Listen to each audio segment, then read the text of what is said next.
शुक्लाम्बरधरं विष्णुं शशिवर्णं चतुर्भुजं प्रसन्नवदनं ध्यायेत् सर्वविघ्नोपशान्तये।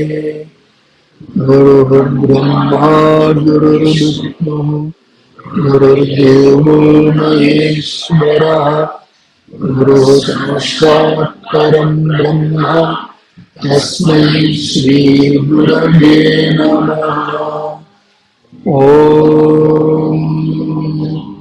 काञ्चीवासाय विद्महे शान्तरूपाय धीमहि तन्नो चन्द्रशेखरेन्द्र ಪ್ರಚೋದಯಾತ್. ಪರಮೇಶ್ವರ ಸ್ವರೂಪಿಗಳಾದ ತಮ್ಮೆಲ್ಲರಿಗೂ ನಮಸ್ಕಾರ.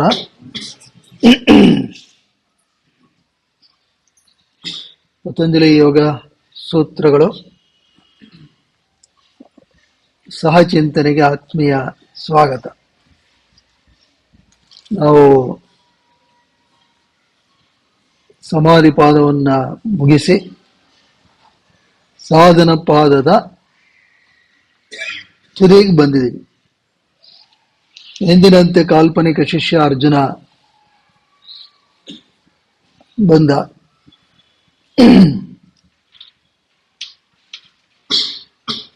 ಕೂತ.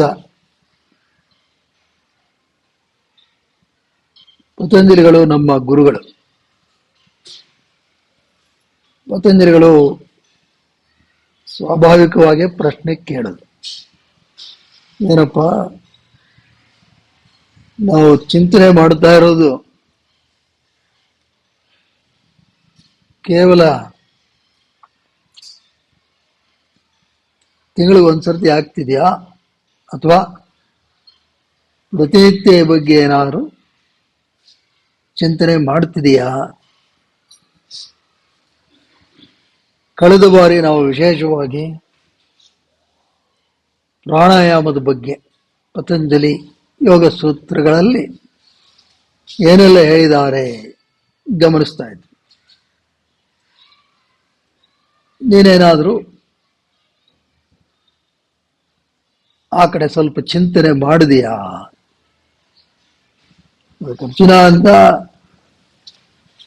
ನೀವು ಹೇಳಿದ್ದು ಒಂದೆರಡು ದಿವಸ ಅದರ ಪ್ರಭಾವ ಇತ್ತು. ನಾನು ಪ್ರಯತ್ನ ಪಟ್ಟೆ, ಆದರೆ ಉಸಿರನ್ನ ಗಮನಿಸೋದೂ ಅಷ್ಟು ಸುಲಭದ ವಿಷಯ ಅಲ್ಲ. ಅದನ್ನೇನು ನಿಧಾನ ಮಾಡಬೇಕು, ದೀರ್ಘ ಮಾಡಬೇಕು, ಸೂಕ್ಷ್ಮ ಮಾಡಬೇಕು ಅಂತೆಲ್ಲ ಹೇಳ್ತೀರಾ, ಆದರೆ ಅದು ಅಷ್ಟು ಸುಲಭದ ವಿಷಯ ಅಲ್ಲ. ಏನೋ ಬರುತ್ತೆ,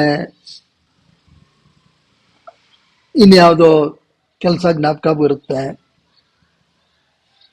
ಇನ್ನೇನೋ ಅತಿ ತುರ್ತಾಗಿ ಮಾಡಬೇಕಾಗಿತ್ತು ಅನ್ಸುತ್ತೆ, ಆಮೇಲೆ ಇದನ್ನ ಇಲ್ಲಿಗೆ ಮುಗಿಸಿ ಆ ಕಡೆ ಕೊಟ್ಟೋಗ್ತೀವಿ. ಹಾಗಾಗಿ ಇದು ಮಾಡೋದು ಕಷ್ಟ. ಇದಕ್ಕೆ ಅನ್ಯ ಉಪಾಯ ಏನಾದರೂ ಇದ್ರೆ ಹೇಳಿ, ಅಥವಾ ಇನ್ನೇನಾದರೂ ಓದಬೇಕು ಅಂತಿದ್ರೆ ಅಡಿಷನಲ್ ಮೆಟೀರಿಯಲ್ಸ್, ಅಥವಾ ಇನ್ನೇನಾದರೂ ಈಗೆಲ್ಲ ಇದೆಯಲ್ಲ, ಕಾಲೇಜಲ್ಲಿ ಪಾಠ ಮಾಡೋದು ಸಾಲದು ಅಂದ್ಬಿಟ್ಟು ಟ್ಯೂಷನ್, ಪ್ರೈವೇಟ್ ಟ್ಯೂಷನ್, ಈ ಥರದ್ದೇನಾದ್ರು ಇದ್ರೆ ಹೇಳಿ. ಹಾಗೆ ಮಾಡೋದು ಸ್ವಲ್ಪ ಕಷ್ಟ ಅಂದ್ರೆ. ಅದಕ್ಕೆ ಗುರುಗಳಂದ್ರು, ಆಯ್ತಪ್ಪ ಅರ್ಜುನ, ಮೊದಲು ಆರಾಮಾಗಿ ಕೂತ್ಕೋ, ನೀನು ಕೇಳ್ತಾ ಇರೋ ಪ್ರಶ್ನೆಗಳು ತುಂಬಾ ಚೆನ್ನಾಗಿದೆ, ಇದಕ್ಕೊಂದು ಚಿಕ್ಕ ಕತೆ ಹೇಳ್ಬೋದು, ಅಲ್ಲಿಂದ ಪ್ರಾರಂಭ ಮಾಡ್ಬೋದು. ಒಬ್ಬ ವ್ಯಕ್ತಿ ಇದ್ದ, ಅವನು ಚಪ್ಪಲಿ ಕತೆ, ಶೂಸ್ ಕತೆ. ಅವನು ಶೂಸ್ ಹಾಕೊಂಡಿದ್ದ. ಶೂಸ್ ಹಾಕೊಂಡು ಪಾಪ ಎಲ್ಲ ಕಡೆ ಓಡಾಡ್ತಾ ಇದ್ದ. ಅವನು ಸ್ವಲ್ಪ ನಮ್ ತರದವನು ಅಂದ್ರೆ ಒಂದೇ ಜೊತೆ ಪಾದರಕ್ಷೆ ಅಂತ.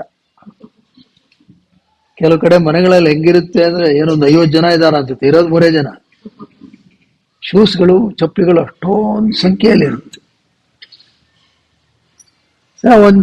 ಆ ಶೂಸ್ ಹರಿತಾ ಬಂತು. ಅವನು ಗೊತ್ತಾಯ್ತು, ಓ ಇದ್ರ ಕಾಲ ಸನ್ನಿಹಿತವಾಗಿದೆ. ಅದಕ್ಕೆ ಅವನೇನ್ ಮಾಡ್ದ,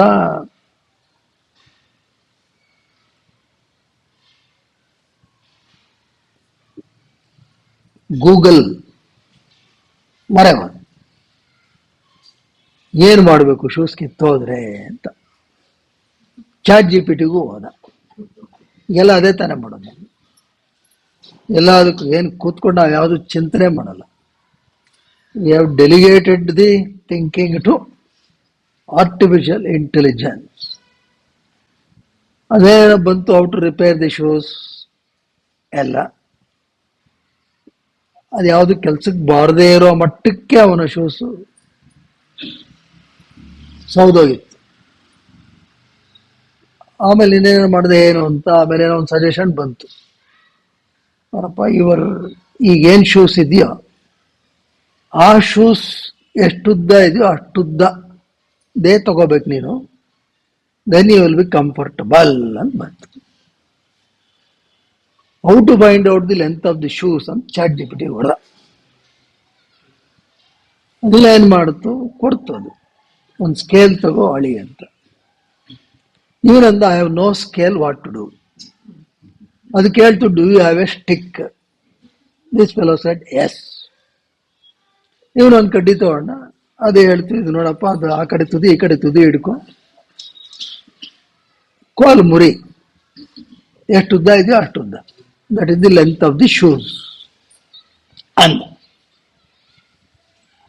ಸರಿ, ಕಡ್ಡಿ ರೆಡಿ ಮಾಡ್ಕೊಂಡ. ನೆಕ್ಸ್ಟ್ ಯಾವ ಕಲರ್ ಶೂಸು ಏನು ಎತ್ತ, ಒಂದು ಏನು ನಕ್ಷತ್ರ ಗೋತ್ರ ಎಲ್ಲ ಕೊಟ್ಟು ತಿಳ್ಕೊಂಡ. ಯಾಕೆ ಅಂತ ಹೇಳಿದ್ರೆ ChatGPT ಹೆಚ್ಚು ಕಮ್ಮಿ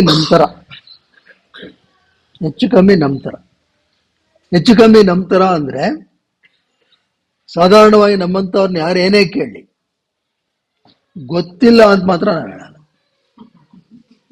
ಎಲ್ಲದಕ್ಕೂ ಸಲಹೆ ಕೊಡ್ತೀವಿ. ನೀವು ಬಂದು ಕೇಳಿ, ಯಾರೋ ನ್ಯೂಕ್ಲಿಯರ್ ಸೈಂಟಿಸ್ಟೇ ಬಂದು ಯಾರು ಕೇಳಿ ನಮ್ಮನ್ನ, ಇದು ನ್ಯೂಕ್ಲಿಯರ್ ಪಾಲಿಸಿ ಏನ್ ಮಾಡ್ಬೇಕು ಅಂತ, ಅದಕ್ಕೂ ಉತ್ತರ ಕೊಡ್ತೀವಿ. ನಮ್ಗೆ ನ್ಯೂಕ್ಲಿಯರ್ ರಿಯಾಕ್ಷನ್ ಏನಾಗುತ್ತೆ ಏನೂ ಗೊತ್ತಿಲ್ಲ. ಹಾಗೆ ನಮಗೆ ಈ ಟಾಪಾಲಜಿ ಆಫ್ ಇಂಡಿಯಾ ಗೊತ್ತಿಲ್ಲ. ಈ ನದಿಗಳನ್ನ ಹೇಗೆ ಜೋಡಿಸ್ಬೇಕು ನಾವು ಉತ್ತರ ಕೊಡ್ತೀವಿ, ಮಾಡ್ತೀವಿ, ಎಲ್ಲದಕ್ಕೂ ಮಾತಾಡ್ತೀವಿ. ಹಮಾರ ದೇಶ್ ಉಪದೇಶ್. ಈ ChatGPT ಹಂಗೆ ಐ ಡೋಂಟ್ ನೋ ಅಂತ ಹೇಳಲ್ಲ. ನೀವು ನೋಡಿ, ಗೊತ್ತಿಲ್ಲ ಅಂತ ಹೇಳಲ್ಲ, ಏನೋ ಉತ್ತರ ತಂದ್ಕೊಡುತ್ತೆ. ಅಷ್ಟೇ ಅಲ್ಲ, ನೀನು ಬಹಳ ಬುದ್ಧಿವಂತ ಪ್ರಶ್ನೆಯನ್ನು ಕೇಳ್ತಿದೀಯಾ ಅಂತಲೂ ಹೇಳುತ್ತೆ. Oh, this a fantastic question you are asking ಅಂತ ಹೇಳಿ ನಮ್ಮ ಈಗೋವನ್ನ ಇನ್ನಷ್ಟು ಮೆರೆಸುತ್ತೆ ChatGPT. ಅದು ಸುಮ್ಮನೆ ಎಂತ ಸ್ಟುಪಿಡ್ ಕ್ವಶನ್ ಕೇಳಿ, it will say, oh you are asking great question. ಸರಿ, ಆ ಬಣ್ಣ ಎಲ್ಲ ನೋಡ್ದ. ಸರಿ, ಒಂದು ಅಂಗಡಿಗೆ ಹೋದ, ರಾತ್ರಿ ಆಗಿತ್ತು, ಹೋದ, ಹುಡುಕ್ದ, ಅದಕ್ಕೆ ತಕ್ಕಾಗೆ ಮ್ಯಾಚ್ ಆಗುವಂತ ಶೂಸ್ ಸಿಕ್ತು. ಎಲ್ಲ ನೋಡ್ದ, ಶೂಸ್ ಬೆಲೆನೂ ವಿಚಾರಿಸ್ದ, ಎಲ್ಲ ನೋಡ್ದ, ಎಲ್ಲ ಮಾಡಿ ಆಮೇಲೆ ಅವನಿಗೆ ಜ್ಞಾಪಕ ಬಂತು, ಈ ಕಡ್ಡಿ ಇತ್ತಲ್ಲ, ಮುರ್ಕೊಂಡಿದ್ನಲ್ಲ ಕಡ್ಡಿ, ಅದು ಮೊದಲೇ ಬಿಟ್ಬಿಟ್ಟಿದ್ದಾನೆ. ಸರಿ, ಇವನ್ಗೆ ಏನ್ ಮಾಡೋದು? ಅವರು ಹೇಳಿದ್ರು, ಅಂಗಡಿಯವರು, ತಗೊಳ್ಳಿ ಏನು ಅಂತ. ಇಲ್ಲ, ನಾನು ನಾಳೆ ಬರ್ತೀನಿ. ಅಂಗಡಿಯವ್ರ ಪಾಪ ಏನ್ ಹೇಳ್ತಾರೆ ಏನೋ, ಪಾಪ ಇಷ್ಟ ಆಗ್ಲಿಲ್ವೋ ಏನ್ ಕತ್ತೀನಿ. ಆ ಶೂಸೇ ಬಹಳ ಕಷ್ಟಪಟ್ಟು ಕಾಂಬಿನೇಷನ್ ಎಲ್ಲ ಸಿಗ್ಬೇಕಲ್ಲ, ಈ ಕಲರು ಇದು ಎಲ್ಲ ಈಗೆಲ್ಲ ನೋಡ್ತಾರೆ, ಗೊತ್ತಾ? ಅದೆಲ್ಲ ಬಹಳ ನೋಡ್ತಾರೆ, ಇಂಥದ್ದೇ ಕಲರ್ ಶೂಸು ಎಲ್ಲ ನೋಡ್ತಾರೆ. ಪಾಪ ನೋಡಿದ್ದ, ಇಟ್ಟು ಹೋದ. ಮಾರನೇ ದಿವಸ ಆ ಕಡ್ಡಿ ತಗೊಂಡ, ಕಡ್ಡಿ ತಗೊಂಡು ಅಂಗಡಿಗೆ ಬಂದ. ಅಷ್ಟೊತ್ತಿಗೆ ಈ ಶೂಸ್ ಕತೆ ಮುಗಿದೋಗಿತ್ತು. ಬರಿಗಾಲಲ್ಲಿ ನಡೆಯುವಂತ ಅವಸ್ಥೆ ತಲುಪಿಟ್ಟಿದ್ದ. Which he did not wanted to do but force to do. ಕಡಿ ತಗೊಂಡು ಬಂದ, ಅಂಗಡಿಗೆ ಬಂದು ನೋಡ್ತಾನೆ ಆ ಶೂಸ್ ಕಾಣಿಸ್ತಾ ಇಲ್ಲ. ಅಂಗಡಿ ಅವನ್ ಕರೆದ, ಅವನಿಗೆ ಜ್ಞಾಪಕ ಇತ್ತು, ಯಾಕೆ ಅವನು ಅಷ್ಟೋದು ಹುಡುಕಿದ್ನಲ್ಲ. ಕೆಲವು ಕಸ್ಟಮರ್ಸ್ನ ಜ್ಞಾಪಕ ಇಟ್ಕೊಂಡ್ಬಿಡ್ತಾರೆ ಕೆಲವರು. ನೆನ್ನೆ ಬಂದಿದ್ರಿ ಅಲ್ಲ, ಹೌದು, ಆ ಶೂಸ್ ಎಲ್ಲಿ ಇಲ್ಲ, ಅದು ಯಾರೋ ತಗೊಂಡೋಗ್ಬಿಟ್ರು ಅಂದ. ಅಯ್ಯೋ ನನ್ಗೆ ಅದೇ ಬೇಕು ಅಂದ. ಇಲ್ಲಪ್ಪ ಆ ಥರದ್ದಿಲ್ಲ, ನೀವು ನೆನ್ನೆ ಬಂದಾಗ ತಗೊಂಡೋಗ್ಬೇಕಾಯ್ತು, ಯಾತಕ್ಕೆ ಹಾಗೆ ಹೊಟ್ಟೋದ್ರಿ ಅಂತ ಇವನು ಅಂಗಡಿಯವನು. ಆಗ ಅವನಿಗೆ ಕಡ್ಡಿ ತೋರಿಸ್ಬಿಟ್ಟು ಹೇಳ್ದ, ಅಯ್ಯೋ ಇದು ಲೆಂತ್ ಇಷ್ಟಿರ್ಬೇಕಾಗಿತ್ತದು, ನೆನ್ನೆ ಮರ್ತು ಬಿಟ್ಟಿದ್ದೆ ನಾನು ಈ ಕಡ್ಡಿ, ಹಾಗಾಗಿ ಸಮಸ್ಯೆ ಆಯಿತು. ಅಂಗಡಿಯವನು ಕೇಳ್ದ, ಯಾರಿಗೆ ಶೂಸು? ನಂಗೆ ಅಂದ. ಅಲ್ಲಯ್ಯ, ನಿನ್ನ ಪಾದ ನಿನ್ನ ಹತ್ರಲೇ ಇದೆ, ಇದು ಪಾದದುದ್ದಾನೆ ಇರ್ಬೇಕು ಶೂ ಸುದ್ದ ಅಂದ್ರೆ, ಇದಕ್ಕೆ ಕಡ್ಡಿ ಯಾಕೆ ತಂದೆ? ಅವನೆಲ್ಲ ಹೇಳ್ದ, ಚಾಟ್ ಜಿಪಿಟಿಲಿ ಕೇಳಿದ, ಹಂಗೆ ಹೇಳ್ತು ಹಿಂಗೆ ಹೇಳ್ತು. ಆಗ ಅಂಗಡಿ ಅವನು ನಕ್ಬಿಟ್ಟು, ಲೇ ಇದಕ್ಕೆಲ್ಲ ಯಾಕೆ ಆ ಚಾಟ್ ಜಿಪಿಟಿ ಮಣ್ಣು ಮಸಿ, ನಿಂದೇ ಪಾದ, ನೀನ್ ಸುಮ್ಮನೆ ಅದು ಅದ್ರೊಳಗಡೆ ಹೊಕ್ಸಿದ್ರಾಗಿತ್ತು ನಿನ್ ಪಾದನ, ಸೆಟ್ ಆಗುತ್ತೋ ಇಲ್ವೋ ಶೂಸು, ಅದಕ್ಕೆ ಕಡ್ಡಿ ಪಡ್ಡಿ ಈ 108 ಪ್ರಶ್ನೆಗಳು, ಇದೆಲ್ಲ ಯಾತಕ್ಕೆ ಬೇಕಾಗಿತ್ತು? ಯಾವುದು ಅಗತ್ಯ ಇರಲಿಲ್ಲ. ನೀನು ಮುಟ್ಟಾಳ ಇದೆಯಾ?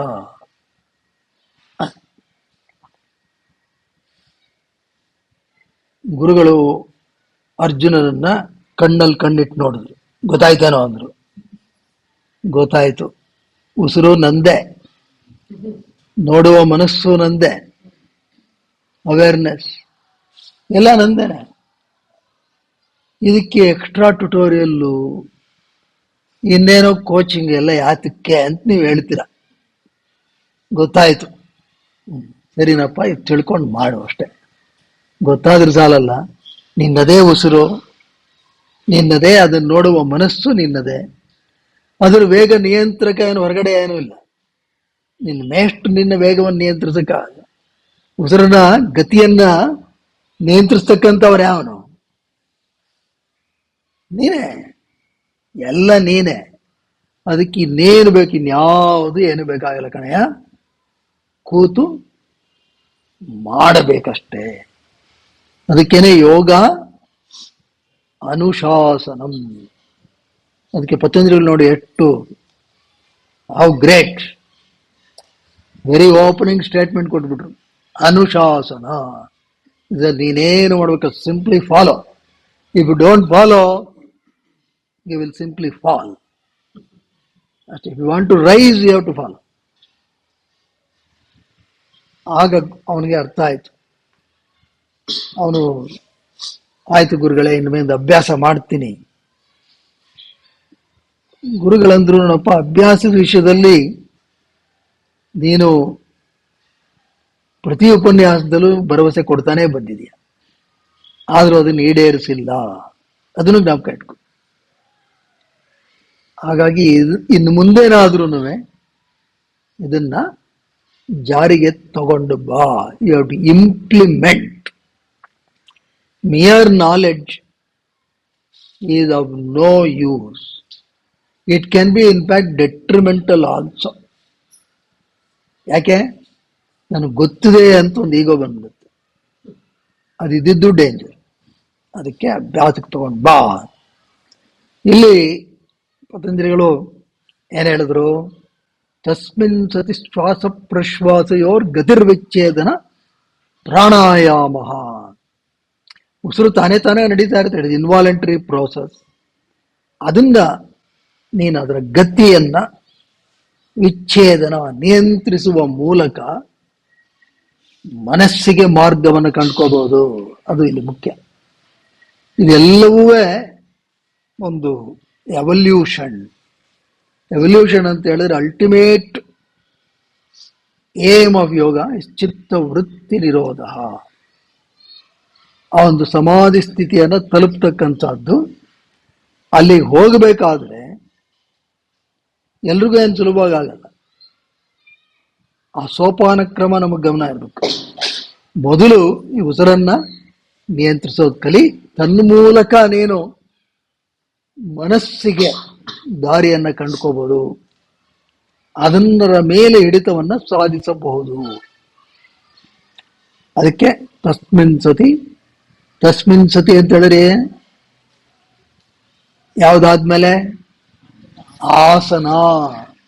ಅಲ್ಲಿ ನಿನಗೆ ಬರಬೇಕು.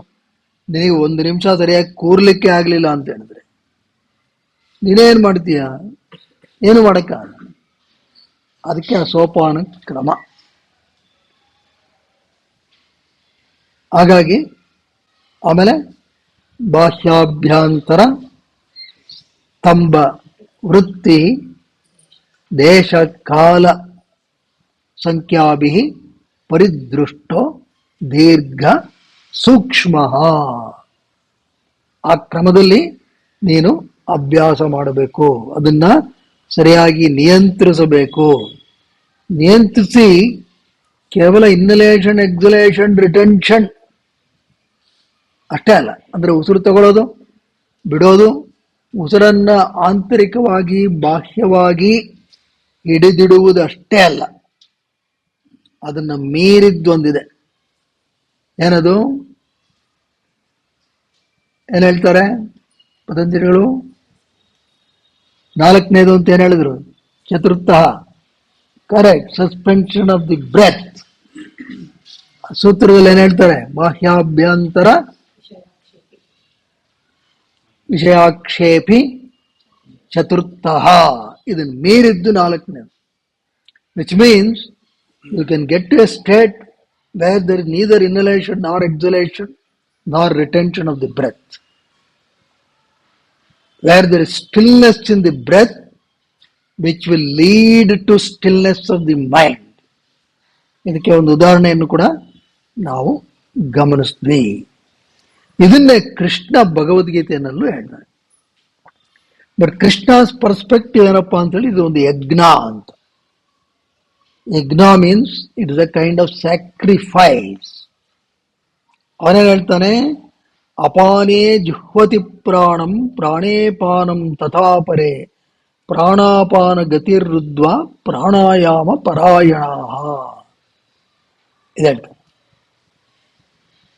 ಹಲವಾರು ಯಜ್ಞಗಳನ್ನು ಹೇಳ್ತಾ ಬರ್ತಾನೆ ಕೃಷ್ಣ ಭಗವದ್ಗೀತೆಯಲ್ಲಿ. ಅದರಲ್ಲಿ ಇದನ್ನು ಹೇಳ್ತಾನೆ. ಏನ್ ಹೇಳ್ತಾನೆ? ಅಪಾನೇ ಜುಹ್ವತಿ ಪ್ರಾಣಂ. ಇಲ್ಲಿ ಅಪಾನ ಅಂತ ಹೇಳಿದ್ರೆ majority of the text they say apana means inhalation, prana means exhalation. Some people say no, prana means inhalation, apana means exhalation. Where is the truth? The truth is only in the perspective. In the perspective ಅಂತ ಹೇಳಿದ್ರೆ ಯಜ್ಞ, ಒಂದು ಯಜ್ಞ ಅಂತ ಹೇಳಿದ್ರೆ ಏನು? ಒಂದು ಅಗ್ನಿ ಏನೋ ಇದೆ, ಅದಕ್ಕೆ ಯು ಆರ್ ಆಫರಿಂಗ್. ಅಂದ್ರೆ one who offers, one who receives. So that will be perspective. From the perspective of the doer, ಕರ್ತೃವಿನ ದೃಷ್ಟಿಯಿಂದ ನಾನು ಅಗ್ನಿಗೆ ಅರ್ಪಣೆ ಮಾಡ್ತಾ ಇದ್ದೀನಿ. ಅಗ್ನಿ ದೃಷ್ಟಿಯಿಂದ ನಾನು ಅದನ್ನ ಸ್ವೀಕರಿಸ್ತಾ ಇದ್ದೀನಿ. Here outgoing, there it is incoming ಅಷ್ಟೇ. ಹಾಗಾಗಿ ಅದರಲ್ಲೇನು ವಿಪರೀತವಾದ ಚರ್ಚೆಗೆ ನಾವು ಹೋಗೋದು ಅನಗತ್ಯ. What does this mean? Apane juhvati pranam. They offer inhalation into exhalation. What does that mean? You inhale. What is the process? Process ಏನು? ಉಸಿರನ್ನು ತೆಗೆದುಕೊಂಡ ತಕ್ಷಣ ಆಮೇಲೆ ಏನ್ ಮಾಡ್ತೀವಿ? ಉಸಿರನ್ನ ಬಿಡ್ತೀವಿ. ತಗೊಂಡು ಉಸಿರನ್ನ ಬಿಡುವ ಉಸಿರೊಳಗಡೆನೆ ಕಲಿಸ್ತಾ ಇದೀವಿ ಅಂದ್ರೆ ಅದರ ಅರ್ಥ ಕುಂಭಕ. ಅಷ್ಟೇ, internal retention of the breath. ಹಾಗೇನೆ ಪ್ರಾಣೇ ಪಾನಂ ತಥಾಪರೆ, ಪ್ರಾಣೇ ಅಪಾನಂ, ಇದೇ ರೀತಿಯಲ್ಲಿ ಉಸಿರು ಬಿಡೋದು, ರೇಚಕವನ್ನ ಪೂರಕದೊಂದಿಗೆ ಸೇರಿಸ್ತಾ ಇದ್ದೀವಿ, ಅದಕ್ಕೆ ಅರ್ಪಿಸ್ತಾ ಇದ್ದೀವಿ. ಅಂದ್ರೆ ಬಾಹ್ಯ ಕುಂಭಕ, ಎಕ್ಸ್ಟರ್ನಲ್ ರಿಟೆನ್ಷನ್ ಅಷ್ಟೇ.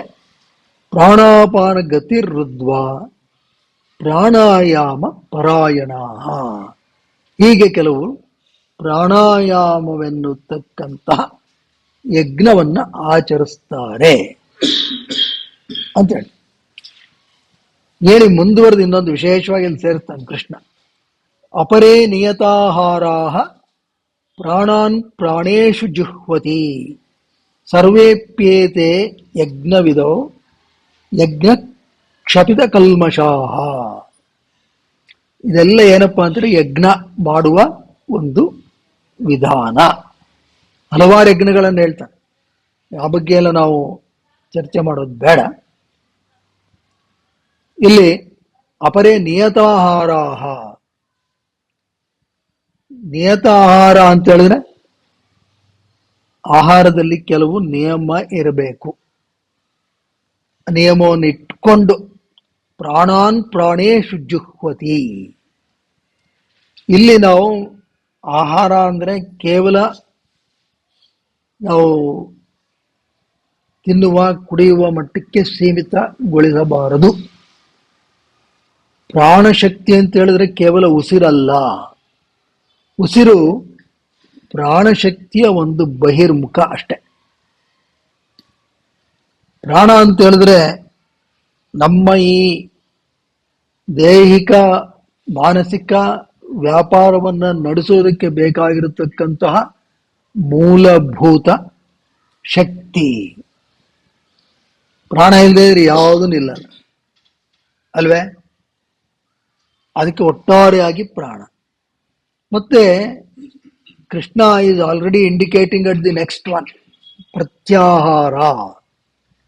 ಪ್ರತ್ಯಾಹಾರ ಮೀನ್ಸ್ ಇದೇನೆ. ಆಹಾರ means whatever you give. ನಾವು ಏನನ್ನೇ ಆಗಲಿ ದೇಹಕ್ಕೆ ಯಾವ ರೀತಿ ಕೊಡ್ತೀವಿ? ನಮ್ಮ ಸಾಧಾರಣವಾದ ಆಹಾರ ನಾಲಿಗೆ ರುಚಿ, ಅಲ್ಲಿಂದ ಸ್ವೀಕರಿಸ್ತೀವಿ. ಅದು ಘನವಾಗ್ಬೋದು, ದ್ರವ್ಯವಾಗ್ಬೋದು. ಅಷ್ಟೇ ಅಲ್ಲ, ಮೂಗಿನಿಂದ ವಾಸನೆ, ಅದನ್ನೂ ಒಂದು ಆಹಾರ. ಕಣ್ಣಿನಿಂದ ರೂಪ, ಅದು ಒಂದು ಆಹಾರ. ಕಿವಿಯಿಂದ ಶಬ್ದ, ಅದು ಆಹಾರ. ಚರ್ಮದಿಂದ ಸ್ಪರ್ಶ, ಅದುವೇ ನಮ್ಮ ದೇಹಕ್ಕೆ ಆಹಾರ. ಇವೆಲ್ಲವೂ ಪ್ರಾಣಶಕ್ತಿಯ ಮೇಲೆ ಪ್ರಭಾವವನ್ನ ಬೀರುತ್ತೆ. Very important. ನಾವೇನೆಲ್ಲ ಈ ದೃಷ್ಟಿಯಿಂದ ಯಾವುದೇ ಆಹಾರವನ್ನ, ಇಲ್ಲಿ ಆಹಾರ ಅಂತ ಹೇಳಿದ್ರೆ ನಾವು ಕೇವಲ ಫುಡ್ ಅನ್ನುವ ಬಹಳ ಸೀಮಿತವಾದಂತಹ ದೃಷ್ಟಿಯಿಂದ ನೋಡಬಾರ್ದು. ಅದೆಲ್ಲವೂ ನಮ್ಮ ದೇಹ ಮನಸ್ಸಿನ ಮೇಲೆ ಪರಿಣಾಮವನ್ನ ಬೀರ್ತಾ ಇರುತ್ತೆ. ಅದಕ್ಕೇನೆ ನಾವು ಎಲ್ರಿಗೂ ಏನ್ ಹೇಳ್ತೀವಿ ಅಂತ ಹೇಳಿ, ತುಂಬಾ ಈ ಧಾರಾವಾಹಿಗಳು ಈ ಥರದ್ದು ಹೆಚ್ಚು ನೋಡ್ತಾ ಇದ್ರೆ ಅಲ್ಲಿರ್ತಕ್ಕಂಥದ್ದು ಪ್ರಾಯಶಃ ಏಕರಸ. ಏಕರಸ ಅಂದ್ರೆ ಒಂದೇ ರಸ, ಸಾಧಾರಣ. ಏನಪ್ಪ ಅಂದ್ರೆ ವಿರಹ ರಸ ಅಷ್ಟೆ. ಅಲ್ಲೇನು ಹಾಸ್ಯರಸವಾಗ್ಲಿ ವೀರ ರಸವಾಗ್ಲಿ ಈ ಥರ ಅಡ್ವೆಂಚರ್ ಮಾಡಿ ಅವೆಲ್ಲ ಏನು ಜಾಸ್ತಿ ಇರಲ್ಲ. ವಿರಹ ಅಂತ ಯಾವಾಗಲೂ ಕಯ್ಯೋ ಅಂತ ಅವ್ರು ಯಾರನ್ನೋ ಏನೋ ತಳ್ಳೋದು, ಇವ್ರು ಯಾರನ್ನೋ ತಳ್ಳೋದು, ಇಲ್ಲ ಕೆಲವು ವೇಳೆ ಸಾಯಿಸುವ ಮಟ್ಟಕ್ಕೂ ಅದು ವಿಷ ಹಾಕೋದ್ರಿಂದ ಹಿಡಿದು ಎಲ್ಲ ವಿಧಾನಗಳನ್ನು ಬಳಸ್ತಾರೆ. ಅದೆಲ್ಲ ಮನಸ್ಸಿನ ಮೇಲೆ ಪರಿಣಾಮ ಬೀರುತ್ತೆ 100%. ಯಾವ ಅನುಮಾನ. ಹೇಗೆ ನಾವು ವಿಪರೀತವಾಗಿ ಬಜ್ಜಿ ಬೋಂಡ ಪಕೋಡ ಇವುಗಳನ್ನೇ ಸಿಕ್ಕಾಪಟ್ಟೆ ಮೇಲೆ ಮೇಲೆ ತಿಂತಾ ಇದ್ರೆ ಖಚಿತವಾಗಿ ಗ್ಯಾಸ್ಟ್ರಿಕ್ಕೋ ವಾಂತಿಯೋ ಬೇದಿಯೋ ಹಾಗೆ ಆಗುತ್ತೋ, ಅಂತೆಯೇ ಈ ರೀತಿಯಾದಂತಹ ಹೈ ಎಮೋಷನಲ್ ಕಂಟೆಂಟ್ನೇ ನಾವು ನೋಡ್ತಾ ಇದ್ರೆ ಅದು ಸಹ ಪರಿಣಾಮವನ್ನ ಬೀರುತ್ತೆ. ಅಂಥವೇ ಕೇಳಿಸ್ಕೊತಾ ಇದ್ರೆ ಪರಿಣಾಮ ಬೀರುತ್ತೆ, ಅದರಲ್ಲಿ ಅನುಮಾನನೇ ಇಲ್ಲ. ಅದನ್ನು ಕೃಷ್ಣ ಹೇಳಿದ ನೋಡಪ್ಪ, ಅದನ್ನೆಲ್ಲ ನಿಯಂತ್ರಿಸಿದ ಏನಾಗುತ್ತೆ, ಪ್ರಾಣಾನ್ ಪ್ರಾಣೇಶು ಜುಹ್ವತಿ. ಆ ಒಂದು ಹೊರಗಡೆ ಹೋಗ್ತಾ ಇರತಕ್ಕಂಥ ಪ್ರಾಣವನ್ನ ತಡೆದು ನೀನೇನ್ ಮಾಡ್ತೀಯ, ನಿನ್ನೊಳಗಿನ ಪ್ರಾಣಕ್ಕೆ ಅರ್ಪಣೆಯನ್ನ ಮಾಡ್ತೀಯ. That is very very important. ಆಗ ಯಜ್ಞ ಕ್ಷಪಿತ ಕಲ್ಮಷಾಹ, ಕಲ್ಮಶಗಳು, ನಿನ್ನಲ್ಲಿರ್ತಕ್ಕಂಥ ಇಂಪ್ಯೂರಿಟೀಸ್ ಅದು ತೊಡೆದು ಹೋಗುತ್ತೆ. ಇದನ್ನೇ ಪತಂಜಲಿಗಳು ಸಹ ಇಲ್ಲಿ ಹೇಳ್ತಾ ಇದ್ದಾರೆ. ಕೃಷ್ಣ ಬಳಸುವ ಭಾಷೆ, he makes pranayama a spiritual practice. ಪತಂಜಲಿಗಳು makes it a technical practice, because Patanjali is rational, Patanjali is scientist. That is the difference, but both converge. ಅದಕ್ಕೋಸ್ಕರ ಇದನ್ನ ಹೇಳಿದ್ದು. ಹಾಗಾಗಿ ನಾವು ಪತಂಜಲಿಗಳು ಹೇಳಿರೋದು, ಕೃಷ್ಣ ಹೇಳಿರ್ತಕ್ಕಂಥದ್ದು ಎಲ್ಲದರಲ್ಲೂ ಬಹಳಷ್ಟು ಸಾಮ್ಯ ಇದೆ. ಅದನ್ನು ನಾವು ಗಮನಿಸಬೇಕು. ಆಕ್ಚುಲಿ ಕನ್ವರ್ಜ್ ವೆರಿ ವೆಲ್, ಅದನ್ನ ನಾವು ನೋಡಬೇಕು. ಪತಂಜಲಿ ಏನನ್ನ ಗತಿ ವಿಚ್ಛೇದನ ಅಂತ ಕರೀತಾನೋ ಅದನ್ನೇ ಕೃಷ್ಣ ಪ್ರಾಣಾಪಾನ ಗತಿರುದ್ವಾ, ಎರಡು ಸೇಮ್. ಹಾಗೇನೆ ಬಾಹ್ಯ ವೃತ್ತಿ ಅಭ್ಯಂತರ ವೃತ್ತಿ ಅದು ಅಪಾನೇ ಪ್ರಾಣಂ, ಮತ್ತೆ ಇದು ರಿಟೆನ್ಷನ್ ಆಫ್ ದಿ ಬ್ರೆತ್, ಪ್ರಾಣಾಪಾನ ಅಪಾನ ಪ್ರಾಣ, ಸೇಮ್ ಥಿಂಗ್ ಈ ಆಲ್ಸೋ ಮೀನ್ಸ್. ಹಾಗಾಗಿ ಕೃಷ್ಣ ಏನ್ ಹೇಳ್ತಾನೋ ಪತಂಜಲಿಗಳು ಅದನ್ನೇ ಹೇಳ್ತಾರೆ. ಮತ್ತೆ ಪ್ರಾಣಾನ್ ಪ್ರಾಣೇಶು ಜುಹ್ವತಿ ಅಂದ್ರೇನು, ಹೊರಗಿಂದೆಲ್ಲ ನಿಲ್ಲಿಸಿ ಒಳಗಡೆ ತಾನಾಗಿ ತಾನೇ ನಡೀತಾ ಇರುತ್ತೆ ಅಂತ ಕೃಷ್ಣ. ಪತಂಜಲಿಗಳು ಏನ್ ಹೇಳ್ತಾರೆ ಅದಕ್ಕೆ, ಬಾಹ್ಯಾಭ್ಯಂತರ ಬಾಹ್ಯಾಭ್ಯಂತರಾಕ್ಷೇಪಿ ಚತುರ್ಥ, ಅದನ್ನೇ ಇಲ್ಲೂ ಕೃಷ್ಣ ಹೇಳ್ತಾನೆ. ಅಕಾರ್ಡಿಂಗ್ ಟು ಕೃಷ್ಣ ಇದೊಂದು ಆಧ್ಯಾತ್ಮಿಕ ಸಾಧನೆ. ಅದಕ್ಕೆ ತಾಂತ್ರಿಕವಾದಂತಹ ಒಂದು ಕಟ್ಟುಪಾಡುಗಳನ್ನ ಪತಂಜಲಿಗಳು ಕೊಡ್ತಾರೆ. ಹೇಗ್ ಮಾಡಬೇಕು ಪತಂಜಲಿಗಳು ಹೇಳ್ತಾರೆ, ಏತಕ್ಕೆ ಮಾಡಬೇಕು ಕೃಷ್ಣ ಹೇಳ್ತಾರೆ. ಹಾಗಾಗಿ ಈ ಪ್ರಾಣಾಯಾಮ ಅಂತಕ್ಕಂಥದ್ದು ಒಂದು ಯಜ್ಞ ಮತ್ತು ಆಧ್ಯಾತ್ಮಿಕ ಸಾಧನೆಗೆ ತಳಹದಿ. ಕೃಷ್ಣ ಇಲ್ಲಿ ಹೆಂಗೆ ಹೇಳ್ತಾನೆ, ಪ್ರತ್ಯಾಹಾರದ ಬಗ್ಗೆ ಹೇಳ್ತಾನಲ್ಲ, ಹಾಗೇನೆ ಪತಂಜಲಿಗಳು ಅದನ್ನ ಹೇಳ್ತಾರೆ. ಇದನ್ನ ಯಾತಕ್ಕೆ ಮಾಡ್ತೀವಿ ಅದನ್ನ ಪತಂಜಲಿಗಳು ಮುಂದಿನ ಸೂತ್ರದಲ್ಲಿ ಹೇಳ್ತಾರೆ. ಇಷ್ಟೆಲ್ಲ ಯಾತಕ್ಕೆ ನಾವು ಮಾಡಬೇಕು, ಪ್ರಾಣಾಯಾಮ ಮಾಡುವುದರಿಂದ ಏನಾಗುತ್ತೆ. ಸಾಧಾರಣವಾಗಿ ಇವತ್ತಿನ ಕಲ್ಪನೆಗಳು ಬಹಳ ಬದಲಾಗ್ಬಿಟ್ಟಿದೆ. ಆದ್ರೆ ನಿಜವಾಗ್ಲೂ ಪ್ರಾಣಾಯಾಮದ ಉದ್ದೇಶ ಏನು ಅದನ್ನ ಪತಂಜಲಿಗಳು ಮುಂದಿನ ಸೂತ್ರದಲ್ಲಿ ಹೇಳ್ತಾರೆ. ಏನ್ ಹೇಳ್ತಾರೆ ಅಂದ್ರೆ, ತತಕ್ಷೀಯತೆ ಪ್ರಕಾಶಾವರಣಂ, ಇದಾಗ್ಬೇಕು. ಇದರ್ಥ ಏನಪ್ಪ ಅಂತ ಹೇಳಿದ್ರೆ, ತತಃ ಅಂತ ಹೇಳಿದ್ರೆ ಈ ಪ್ರಾಣಾಯಾಮದ ಅಭ್ಯಾಸ ಈ ರೀತಿ ಮಾಡಾದ್ಮೇಲೆ ಕ್ಷೀಯತೆ, ಕ್ಷೀಯತೆ ಅಂತ ಹೇಳಿದ್ರೆ ಡಿಮಿನಿಷ್, ಅಬ್ಸ್ಕ್ಯೂರ್ಸ್, ಅಳಸೋಗುತ್ತೆ, ಹೊರಟೋಗುತ್ತೆ. ಯಾವುದು? ಆವರಣಂ. ಆವರಣಂ ಅಂತ ಹೇಳಿದ್ರೆ ಒಂದು ಮುಸುಕು, ವೇಲ್.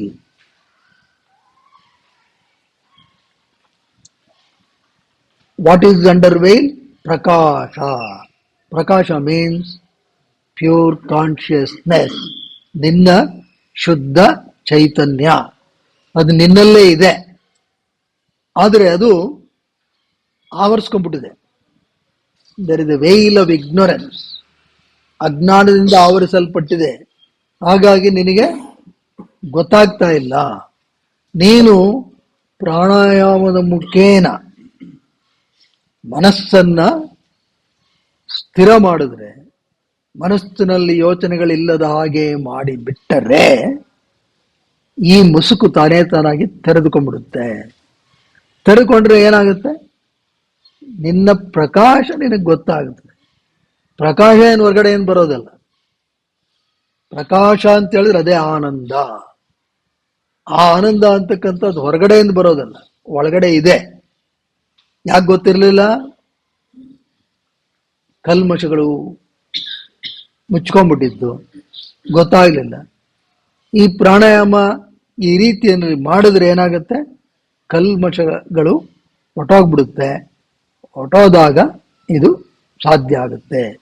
ಆದರೆ ನಾವು ಕೇವಲ ಪ್ರಾಣಾಯಾಮವನ್ನು ಅಭ್ಯಾಸ ಮಾಡಿ ಬಿಟ್ಟರೆ ಇದು ಆಗುತ್ತದೆಯೇ ಅಂದ್ರೆ ನಾವು ಸ್ವಲ್ಪ ಹಿಂದಕ್ಕೆ ಹೋಗ್ಬೇಕು. ಪ್ರಾಣಾಯಾಮಕ್ಕೂ ಮೊದಲು ಪತಂಜಲಿಗಳು ಆಸನ ಅಂತ ಹೇಳಿದ್ರು, ಸ್ಥಿರವಾಗಿ ಸುಖವಾಗಿ ಕೂತ್ಕೊಳ್ಳೋದು ಅಂತ. ಸ್ಥಿರವಾಗಿ ಕೂತ್ಕೋಬೇಕು ಅಂತ ಹೇಳಿದ್ರು ಒಂದಷ್ಟು ಅಭ್ಯಾಸ ಮಾಡಿರ್ಬೇಕು ನಾವು. ಇಲ್ಲ ಅಂತ ಹೇಳಿದ್ರೆ ಇದ್ಯಾವುದೋ ಏನೇನೋ ಮಾಡ್ತಾ ಇರುತ್ತೆ. ಒಂದು 10 ನಿಮಿಷ ಸುಬ್ರೆ ಕೂರ್ಲಿಕ್ಕೆ ಆಗಲ್ಲ. ಸುಖವಾಗಿ ಕೂತ್ಕೋಬೇಕು ಅಂತ ಹೇಳಿದ್ರೆ ಏನ್ ಸುಮ್ಮನೆ ಕೂತ್ಕೊಳ್ಳಕ್ ಸಾಧ್ಯವಾಯ್ತು ಅಂದ್ರೆ, suppose somebody is physically fit, ಸುಮ್ಮನೆ ಕೂತ್ಕೊಂಡ್ಬಿಡಕ್ಕಾಗತ್ತ? ಆಗಲ್ಲ. ಅದೆಲ್ಲ ಸುಮ್ಮನೆ ಚಲನಚಿತ್ರಗಳಿಗೆ ಸೀಮಿತ. ನೋಡಿದ್ರ ಕೆಲವು ಪಿಕ್ಚರಲ್ಲಿ ಅವನು ಮಹಾ ರೌಡಿ, ಅವನು ಸಖತ್ ರೌಡಿ, ಅವನು ಮಹಾಪುಂಡ. ಅವನು ಮಾಡದೇ ಇರತಕ್ಕಂಥ ಅತ್ಯಾಚಾರಗಳೇ ಇಲ್ಲ. ಯಾವನೋ ಒಬ್ಬ ಧೈರ್ಯ ಪೊಲೀಸ್ ಆಫೀಸರ್ ಒಬ್ಬ ಬರ್ತಾನೆ ಅವನ್ನ ಅಟ್ಯಾಕ್ ಮಾಡಕ್ಕೆ. ಅವನ ಮುಟ್ಟಕ್ಕೆ ಎಲ್ಲರೂ ಎದುರ್ತಾ ಇರ್ತಾರೆ. ಇವನು ಅವ್ರ ಮನೆಗೆ ಬರ್ತಾನೆ. ಬಂದಾಗ ಅವನನ್ನು ತೋರಿಸ್ತಾರೆ, ಯಾರನ್ನ? ಕೇಡಿನ. ಅವನೇನ್ ಮಾಡಿದ? ಯಾವ್ದೋ ಧ್ಯಾನದಲ್ಲಿ ಕೂತ್ಬಿಟ್ಟಿರ್ತಾನೆ. ಅವನೇನ್ ಕಣ್ಮುಚ್ಕೊಂಡು ಕೂತ್ಕೊಂಡ್ಬಿಟ್ಟಿರ್ತಾನೆ. ಅವನ ಅಸಿಸ್ಟೆಂಟ್ಸ್ ಅವ್ನಿಗೆ ಹೇಳಕ್ ಕಾಯ್ತಾ ಇರ್ತಾರೆ. ಇಲ್ಲ ಪೂಜೆ ಮಾಡ್ತಿರ್ತಾನೆ ಮಹಾಭಕ್ತನ್ ತರ. ಅವನನ್ನ ಭಕ್ತಿ ತರಾನೋ ಭಕ್ತನ್ ತರಾನೋ ಜ್ಞಾನಿ ತರಾನೋ ತೋರಿಸ್ತಾರೆ ಸುಮ್ಮನೆ. ನಿಜ ಜೀವನದಲ್ಲಿ ಅದು ಸಾಧ್ಯ ಇಲ್ಲ. ಪತಂಜಲಿಗಳ ಪ್ರಕಾರ ಆ ತರ ಸಾಧ್ಯ ಇಲ್ಲ. ಅದೊಬ್ಬರಿ ಪಿಕ್ಚರ್ ಅಷ್ಟೇ. ಅವನು ಅಷ್ಟು ಪುಂಡಾಟಿಕೆ ಮಾಡಿದ ಅವನು ಹಂಗೆ ಕೂರ್ಲಿಕ್ಕೆ ಆಗೋದೇ ಇಲ್ಲ. ಮನಸ್ಸು ಆಂದೋಲನ ಮಾಡಿಬಿಡುತ್ತೆ.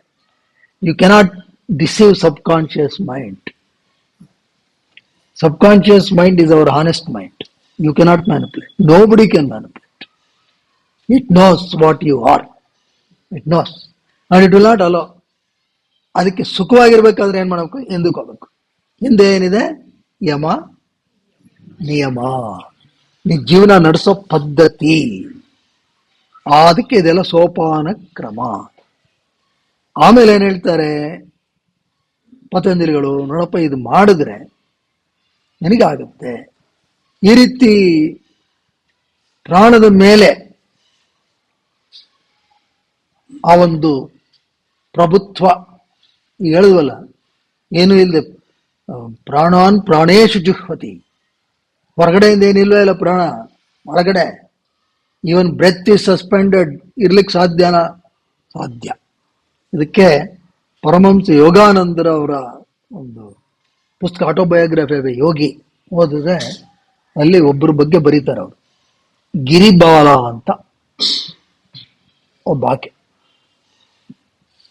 Born in some 1868 or 70, and this is the episode as reported by Paramahansa Yogananda in 1930s. So ಅಷ್ಟೊತ್ತಿಗಾಗಲೇ ಆಕೆಗೆ ಸಾಕಷ್ಟು ಏಜ್ ಆಗಿರುತ್ತೆ. ಈಕೆ ಹಾಗೆಲ್ಲ ಚಿಕ್ಕ ವಯಸ್ಸಿನಲ್ಲೇ ವಿವಾಹ ಎಲ್ಲ ಆಗೋದಲ್ಲ. ಈ ಗಿರಿಬಾಲಾಗೆ ವಿಪರೀತ ಹೊಟ್ಟೆ ಅಷ್ಟು ಪಾಪ. ಮದುವೆ ಆಗಿದ್ದಾಳೆ, ಸಿಕ್ಕಾಪಟ್ಟೆ ತಿಂತಾ ಇದ್ದಂತೆ.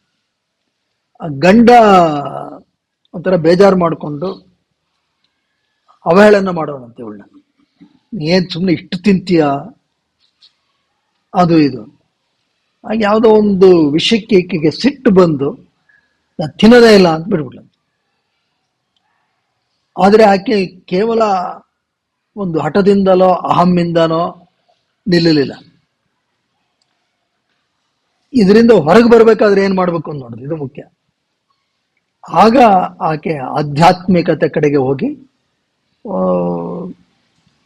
ಆ ದೈವದ ಪ್ರಾರ್ಥನೆ ಕಡೆ ಹೋದ್ಲಂತೆ. ನನಗೆ ಹಸಿವು ಬಾಯಾರಿಕೆ ಏನು ಕೊಡಬೇಡ. ಆಮೇಲೆ ಆಕೆ ಸಾಕಷ್ಟು ಸಾಧನೆ ಮಾಡಿದ್ಲು, ಕ್ರಿಯಾಯೋಗದ ಅಭ್ಯಾಸ ಮಾಡಿದ್ಲು. ಅದರಲ್ಲಿ ಏನಪ್ಪ ಅಂತೇಳಿ ವಿಶೇಷವಾಗಿ ಕೇವಲ ಉಸಿರಷ್ಟೇ ಅಲ್ಲ, ಈ ನಮ್ಮ ಇಂದ್ರಿಯಗಳು ಬೇರೆ ಎಲ್ಲೂ ನಾವು ಏನಾದ್ರು ನೋಡಿದ್ರೂ ಒಂದಷ್ಟು ಶಕ್ತಿ ಹೋಗ್ತಾ ಇದೆ, ಏನೋ ಕೇಳಿಸ್ಕೊತಾ ಇದ್ರೂ ಶಕ್ತಿ ಹೋಗ್ತಾ ಇರುತ್ತೆ. ಒಂದು ಚೂರು ಶಕ್ತಿ ಅಪವ್ಯಯವಾಗದೆ ಒಳಗಡೆ ಕ್ರೋಢೀಕರಿಸುವಂತಹ ಅಭ್ಯಾಸವನ್ನು ಆಕೆ ಮಾಡ್ಕೋತಾಳೆ. ಅದಕ್ಕೊಂದು ಮಂತ್ರ ಅದೆಲ್ಲ ಬೋಧನೆ ಆಗುತ್ತೆ. ಅದನ್ನ ಆಕೆ ಅಭ್ಯಾಸ ಮಾಡಿ ಯಾವ ಮಟ್ಟಕ್ಕೆ ಹೋಗ್ತಾಳೆ ಅಂತ ಹೇಳಿದ್ರೆ, ತನ್ನ 12ನೇ ವಯಸ್ಸಿನಿಂದ ಆಕೆ ಆಹಾರ, ಘನ ಆಹಾರ ಅಷ್ಟೇ ಅಲ್ಲ, ನೀರು ಸಹ ಸೇವಿಸದೆ ಇದ್ಬಿಡ್ತಾಳೆ. ಬರೀ ಗಾಳಿ ಅಷ್ಟೇ, ಇನ್ನೇನಿಲ್ಲ. And when Paramahamsa Yogananda met her, she was already 60 years. 12 to 60 years ಅಂದ್ರೆ ಎಷ್ಟು ವರ್ಷ ಆಯ್ತು ಲೆಕ್ಕ ಹಾಕೊಳ್ಳಿ. ಆಗಾಗ್ಲೇ ಆಕೆ ಆಹಾರ ತಗೊಳ್ಳದೆ ಅಷ್ಟಾಗ್ಬಿಟ್ಟಿತ್ತು. ಹಾಗನ್ಬಿಟ್ಟು ಆಗೇನು ಅಯ್ಯೋ ಅಂತಿರ್ಲಿಲ್ಲ, ಬಹಳ ಚಟುವಟಿಕೆಯಿಂದ ಇದ್ರಂತೆ. ಒಳ್ಳೆಯ ಸಾಂಸಾರಿಕ ಜೀವನವನ್ನು ಆಕೆ ನಡೆಸಿರ್ತಕ್ಕಂಥದ್ದು ಒಂದು ದಾಖಲೆ. ಇದು ವಿತ್ಡ್ರಾವಲ್ ಆಫ್ ಸೆನ್ಸಸ್. ಅದಕ್ಕೆ ಪತಂಜಲಿಗಳು ಇದನ್ನು ಮುಂದುವರೆದು ಹೇಳ್ತಾರೆ, ನೋಡಪ್ಪ, ಇದು ತತಕ್ಷೀಯತೆ ಪ್ರಕಾಶಾವರಣಂ. ಇದು ಆವರಣ ಯಾವುದು? ಏನ್ ಮುಚ್ಚಿಕೊಂಡಿದೆ ನಿನ್ನ ಪ್ರಕಾಶಕ್ಕೆ? ಕಲ್ಮಶಗಳು. ಏನ್ ಕಲ್ಮಶಗಳು? ಕ್ಲೇಶಗಳು. ಯಾವುದು ಪಂಚ ಕ್ಲೇಶಗಳು? ಅವಿದ್ಯಾ, ಅಸ್ಮಿತಾ, ರಾಗ, ದ್ವೇಷ, ಅಭಿನಿವೇಶ. ಇನ್ನೇನಿಲ್ಲ, ಬೇರೆ ಏನಿಲ್ಲ, ಅಷ್ಟೇ. ಹಾಗಾದ್ರೆ ಕೇವಲ ನಾವು ಉಸಿರಾಟದ ಮೇಲೆ ಪ್ರಭುತ್ವವನ್ನು ಸಾಧಿಸಿದ್ರೆ ಕಲ್ಮಶಗಳು ಹೊರಟೋಗ್ಬಿಡುತ್ತಾ ಅಂದ್ರೆ, ನೀನು ಉಸಿರಾಟವನ್ನ ಮೇಲೆ ಪ್ರಭುತ್ವವನ್ನು ಸಾಧಿಸಬೇಕಾದ್ರೆ ಯಮ ನಿಯಮದ ಬೆಂಬಲ ಇಲ್ಲದೆ ಆಗಲ್ಲ. ನೀನ್ ಸುಮ್ಮನೆ ತಗೋಬಹುದು, ಆಯ್ತು ನಾನು will inhale for 20 seconds, exhale for 40 seconds, ಸಂತೋಷ. But just that physical manifestation is not the main thing, ಅಲ್ವೇ? ಆಸನದಲ್ಲೂ ಅಷ್ಟೇ, ಹಂಗೆ ಅಲ್ವೇ? ಆಸನದಲ್ಲೂ ಪತಂಜಲಿಗಳು your hip flexibility should be like this, back flexibility should be like this ಎಲ್ಲರೂ ಹೇಳಿದಾರ. ಏನ್ ಡೆಫಿನೇಷನ್ನು? ಸ್ಥಿರ ಸುಖಂ ಆಸನಂ. ನೀನು ಸುಮ್ಮನೆ ಕೂತಲ್ಲಿ ಪ್ರಯತ್ನ ಶೈಥಿಲ್ಯ ಅನಂತ ಸಮಾಪತ್ತಿಭ್ಯ, effort should cease, you must shine in that posture. But ಅದಾಗ್ಬೇಕಾದ್ರೆ ಏನಾಗಬೇಕು? ಮನಸ್ಸು ಇಸ್ ಆಲ್ಸೋ ಇನ್ವಾಲ್ವ್. ಮನಸ್ಸು ಆರಾಮಾಗಿರ್ಬೇಕು ಅಂದ್ರೆ ಯಮ ನಿಯಮ ಬೇಕು. ಹೀಗೆ ನಾವು ಈ ರೀತಿಯಿಂದ ನೋಡ್ಬೇಕು. ನೋಡಿದಾಗ ನಮಗೆ ಅರಿವಾಗುತ್ತೆ, ದಿಸ್ ಇಸ್ ಕ್ವೈಟ್ ಪಾಸಿಬಲ್. ಇದು mastering prana this way is equal to mastering mind. ಈ ಹಿನ್ನೆಲೆ ಇರಬೇಕು. ಅದಕ್ಕೆ ಅದನ್ನು ನಾವು ತಿಳ್ಕೋಬೇಕು. ಇದರಿಂದ ಕ್ಷೀಯತೆ, ನಮ್ಮ ಈ ಆನಂದವನ್ನ ಆವರಿಸಿಕೊಂಡಿರತಕ್ಕಂತಹ ಕಲ್ಮಶಗಳು ಖಂಡಿತವಾಗಿ ಅಳಿಸೋಗುತ್ತೆ. ದೆ ಡಿಸಾಲ್ವ್. ಅದನ್ನು ನಾವು ತಿಳ್ಕೋಬೇಕು. ಮತ್ತೆ ಈ ಪ್ರತ್ಯಾಹಾರ ಇದನ್ನು ಮಾಡ್ತಾ ಹೋದ್ರೆ ಇನ್ನೇನಾಗುತ್ತೆ, ಈ ಒಂದು ಪ್ರಕಾಶಾವರಣಂ ಯಾತಕ್ಕೆ ಮಾಡಬೇಕು, ಇದರಿಂದ ಏನು ಪ್ರಯೋಜನ ಅಂತ ಹೇಳಿದ್ರೆ ಅದಕ್ಕೆ ಪತಂಜಲಿಗಳು ಮುಂದಿನ ಸೂತ್ರದಲ್ಲಿ ಹೇಳ್ತಾರೆ. ಪತಂಜಲಿಗಳಿಗೆ ನಮ್ಮನ್ನೆಲ್ಲ ಮುಂದಿನ ಹಂತಕ್ಕೆ ಕೊಂಡೊಯ್ಯಬೇಕು ಎನ್ನತಕ್ಕಂಥ ಒಂದು ಕಾಳಜಿ, ಗುರುಕಾರುಣ್ಯ ಅಂತ. ಅದಕ್ಕೆ ಅವ್ರು ಹೇಳ್ತಾರೆ ಧಾರಣಾಸುಚ ಯೋಗ್ಯತಾ ಮನಸಃ. ಇಲ್ಲೇ ಹೇಳ್ಬಿಡ್ತಾರೆ, ನೋಡಪ್ಪ ಇದೆಲ್ಲ ಯಾತಕ್ಕೆ ಮಾಡ್ತಾ ಇದೆಯಾ ಅಂತ ಹೇಳಿದ್ರೆ ನಿನಗೆ ಫೋಕಸ್ ಬೇಕು. ಧಾರಣ, ಫೋಕಸ್, ಕಾನ್ಸಂಟ್ರೇಷನ್, ಮನಸ್ಸು ಒಂದ್ ಕಡೆ ನಿಲ್ಲಬೇಕು. ಧಾರಣಾಸುಚ, ಚ ಅಂದ್ರೆ ಆ್ಯಂಡ್ ಅಂದ್ರೆ ಕಂಜಂಕ್ಷನ್. ಯಾತಕ್ಕೆ? ತತಕ್ಷೀಯತೆ ಪ್ರಕಾಶಾಭರಣಂ. ಪ್ರಾಣಾಯಾಮ ಮಾಡೋದ್ರಿಂದ ನೋಡಪ್ಪ ನಿನ್ನ ವೇಲ್ ಆಫ್ ಇಗ್ನೋರೆನ್ಸ್ ಹೋಗುತ್ತೆ ಮತ್ತು ನಿನ್ನ ಮನಸ್ಸಿಗೆ ಧಾರಣ, ಮನಸ್ಸನ್ನು ಕೇಂದ್ರೀಕರಿಸತಕ್ಕಂತಹ ಯೋಗ್ಯತೆ ಲಭ್ಯ ಆಗುತ್ತೆ. ಧಾರಣಾಸುಚ ಯೋಗ್ಯತಾ ಮನಸಃ. ಧಾರಣ, ದಟ್ ಕಾನ್ಸಂಟ್ರೇಷನ್. ಇದು ಈಗ ಎಲ್ಲ ಈ ಪದವನ್ನು ನಾವು ಬಹಳ ಸರಾಗವಾಗಿ ಬಳಸ್ಬಿಡ್ತೀವಿ. ಇಲ್ಲಿ ಬರ್ತಕ್ಕಂಥವರು ಅನೇಕರು ಪಾಪ ಈ ಬಗ್ಗೆ ಕಂಪ್ಲೇಂಟ್ ಕೊಡೋದು ಬಹಳ ಈಸಿ. ಏನ್ ಕಂಪ್ಲೇಂಟು? ಅದು ಮನೆಯಲ್ಲಿ ಯುವಕ ಯುವತಿಯರಿದ್ರೆ ಮಕ್ಕಳು, ಅಯ್ಯೋ ನನ್ನ ಮಗಂಗೋ ಮಗಳಿಗೋ ಫೋಕಸ್ಸೇ ಇಲ್ಲ, ಕಾನ್ಸಂಟ್ರೇಷನ್ನೇ ಇಲ್ಲ ಅಂತ ಹೇಳ್ತಾರೆ. ಕರೆಕ್ಟಾ? Common complaint. ಇವ್ರಿಗೆ ಹೆಂಗೆ ಕಾನ್ಸಂಟ್ರೇಷನ್ ಬರೋದು, ಹೆಂಗೆ ಫೋಕಸ್ ಬರೋದು? ಏನಾದರೂ ಒಂದು ಪೋಸ್ಚರ್ ಹೇಳ್ಕೊಡಿ. ಯೋಗ ಸೂತ್ರದ ಹಿನ್ನೆಲೆಯಲ್ಲಿ ಏನು ಹೇಳ್ತೀರಾ? ಆ ಥರ ಪೋಸ್ಟರ್ ಉಂಟಾ? ತಲೆ ಮೇಲೆ ನಿಂತ್ಕೊಂಡ್ಬಿಟ್ರೆ ಮನಸ್ಸು ಸರಿ ಹೋಗ್ಬಿಡುತ್ತಾ? ಎಲ್ಲ ಅಪಕ್ವವಾದಂತಹ ಕಲ್ಪನೆಗಳು. ಅಂತ ತಾಯಿ ತಂದೆಗಳು ತಮ್ಮ ಬಗ್ಗೆ ತಾವು ಪರೀಕ್ಷೆ ಮಾಡ್ಕೋಬೇಕು. ಸುಮ್ಮನೆ ಅವರೊಂದು 5 ನಿಮಿಷ ಕುಂತ್ಕೊಂಡು ನೋಡ್ಕೋಬೇಕು. ಏನ್ ಕಾನ್ಸಂಟ್ರೇಷನ್, ಏನ್ ಕಾನ್ಸಂಟ್ರೇಷನ್? ನಮಗೇ ಇಲ್ಲದ ಕಾನ್ಸಂಟ್ರೇಷನ್ ಮಕ್ಕಳಿಗೆ ಮೊಮ್ಮಕ್ಕಳಿಗೆ ಬರಬೇಕು ಅಂದ್ರೆ ಎಲ್ಲಿ ಬರುತ್ತೆ? ಆ ಪತಂಜಲಿ ಯೋಗ ಸೂತ್ರದ ಹಿನ್ನೆಲೆ ಇದ್ರೆ ಇದೆಲ್ಲ ಎಲ್ಲಿಗೆ ಹೋಗುತ್ತೆ? ಯಮ ನಿಯಮಕ್ಕೆ ಹೋಗುತ್ತೆ. ಯಮ ನಿಯಮಕ್ಕೆ ಹೋದ್ರೆ ಏನಾಗ್ಬಿಡುತ್ತೆ? ಯಾವ್ದು ಕೆಟ್ಟ ಕೆಟ್ಟ ಸೀರಿಯಲ್ಗಳು ನೋಡಲ್ಲ. ನಮಗೇ ಮನಸ್ಸಿನ ಮೇಲೆ ನಿಯಂತ್ರಣ ಇಲ್ಲ. 3 ಹೊತ್ತು ಈಗ ಮೊಬೈಲ್ ಇರ್ಬೇಕು ಕೈಯಲ್ಲಿ,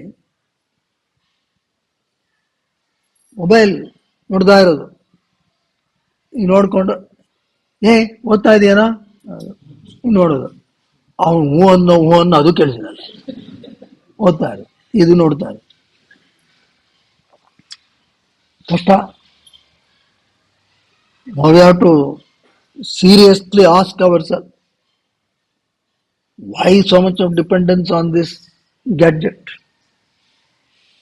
ಏನಿರುತ್ತೆ ಅಷ್ಟೊಂದು ಕಳಿಸೋದು, ಏನು ಅಷ್ಟೊಂದು ವಿಷಯ ಎಕ್ಸ್ಚೇಂಜ್ ಏನಕ್ಕೆ ಬೇಕು? ಅಷ್ಟೊಂದು ವಿಡಿಯೋಸ್ ನೋಡೋದು ಏನಕ್ಕೆ ಬೇಕು? ಎಲ್ಲರೂ ಇದು ಕೇಳ್ತಾರ, ಅದು ಓದೋಣ ಇದು ಓದೋಣ, ಅದು ಎಷ್ಟು ಕೇಳಿಸ್ಕೊತಾರೆ? ಏನ್ ಮಾಡ್ತೀರಾ? ಇರುವುದೊಂದೇ ಸತ್ಯ. ಅದಕ್ಕೇನೋ ನಾನೊಂದ್ ಕತೆ ಹೇಳ್ತೀನಿ, ಇನ್ಯಾರ ಇನ್ನೊಂದ್ ಕತೆ ಹೇಳ್ಬೋದು, ಅದೆಲ್ಲ ಬಿಡ್ಬಿಡಿ.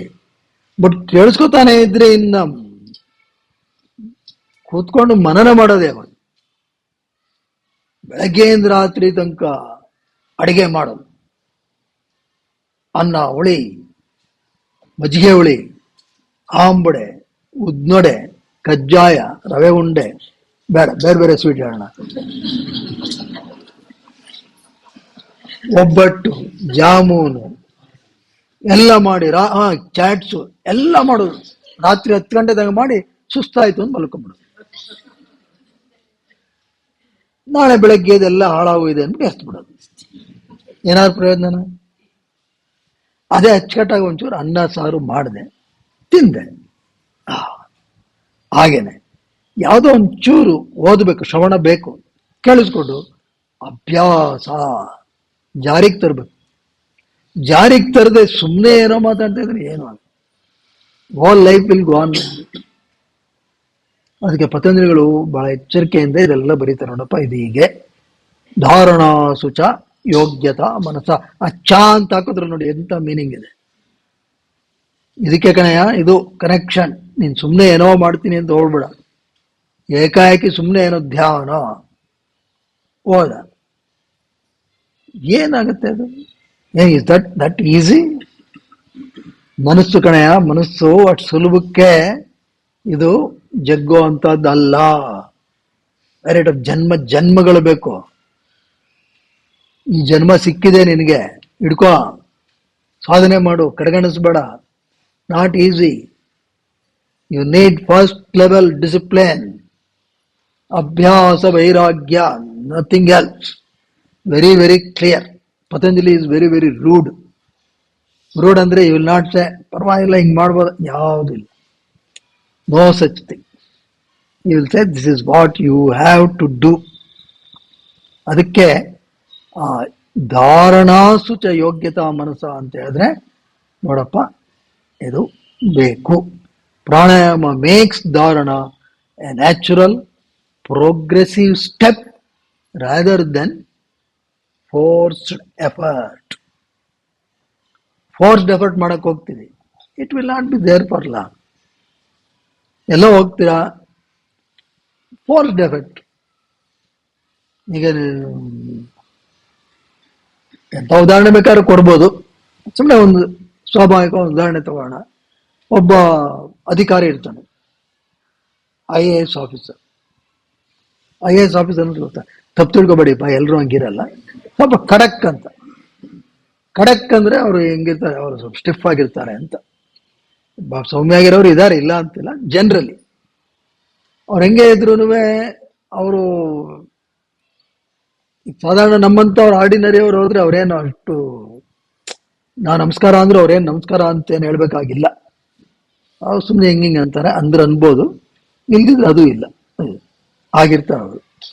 ಅಕಸ್ಮಾತ್ ಅವ್ರನ್ನ ಪ್ರೈಮ್ ಮಿನಿಸ್ಟರ್ ಕರೆದು ಬಿಡ್ತಾರೆ ಅಂತ ಇಟ್ಕೊಳ್ಳಿ. ಪ್ರೈಮ್ ಮಿನಿಸ್ಟರ್ ನಮ್ಮಂತವ್ರು ಹೋದ್ರೆ ಹಿಂಗೆಲ್ಲ ಮೊಬೈಲ್ ಹಿಂಗಂತಾರೆ. ಅದು ನೇರವಾಗಿ ಅವ್ರ ಹತ್ರ ಮಾತಾಡೋಂಗಿಲ್ಲ. ಏನಂತ ಕೇಳ್ರಿ ಅಂತ ಅವ್ರ ಇನ್ನೂ ಯಾರಿಗ ಇರ್ತಾರೆ, ಅವ್ರಿಗೆ ಹೇಳ್ತಾರೆ. ಅಂದ್ಬಿಟ್ಟು ಏನೋ ನೋಡ್ತಾ ಇರ್ತಾರೆ. ಆಮೇಲೆ ಬರಕ್ ಹೇಳ್ರಿ, ಅವನಿಗೂ ನೇರವಾಗಿ ಹೇಳಲ್ಲ. ಇದು ರಾವಣ ಹನುಮಂತಂಗ್ ಮಾಡ್ದಂಗೆ. ಬಟ್ ಈ ಎಕ್ಸಾಂಪಲ್ ಅವರು ಕೊಡೋಂಗಿಲ್ಲ, ಕೊಡಬೇಡಿ. ಒಟ್ಟಾರೆ ಪ್ರೈಮ್ ಮಿನಿಸ್ಟರ್ ಕರೆದು ಬಿಟ್ರೆ ಹೆಂಗಿರುತ್ತೆ ಅವ್ರ ಅಟೆನ್ಷನ್? ಹೆಂಗಿರುತ್ತೆ? ಪ್ರೈಮ್ ಮಿನಿಸ್ಟರ್ ಕಡೆನೇ ಗಮನ ಇರುತ್ತೆ. ಅಲ್ಲಿ ಮೊಬೈಲ್ ಇಟ್ಕೊಂಡು ಇದೆಲ್ಲ ಉಂಟಾ? ಹಿಂಗಿರ್ತಾರೆ. ಏನ್ ಹೇಳ್ತಾರೋ, ಏನ್ ಮಾಡ್ತಾರೋ, ಅವರು ಒಂದೊಂದು ಕಣ್ಣು ರೆಪ್ಪೆ ಮಿಟಕ್ಸೋದು ನೋಡ್ತಾ ಇರ್ತಾರೆ, ಏನ್ ನಡೆಯುತ್ತೆ. ಆಯ್ತು, ಫೋರ್ಸ್ಡ್ ಪ್ರತ್ಯಾಹಾರ. ವಾಪಸ್ ಅವ್ರ ಚೇಂಬರ್ಗೆ ಬಂದ್ರು ಬೆಂಗಳೂರಲ್ಲಿ. ಏನಾದ್ರು ಪಟ ಕಲ್ತಂಗ ಆಯ್ತಾ? ಅದು ಆಯ್ತಾ? ಇನ್ನಷ್ಟು ಈಗ ಬಿಲ್ಡಪ್ ಆಗ್ಬೋದು, ಐ ಮೆಟ್ ಪ್ರೈಮ್ ಮಿನಿಸ್ಟರ್ ಅಂತ.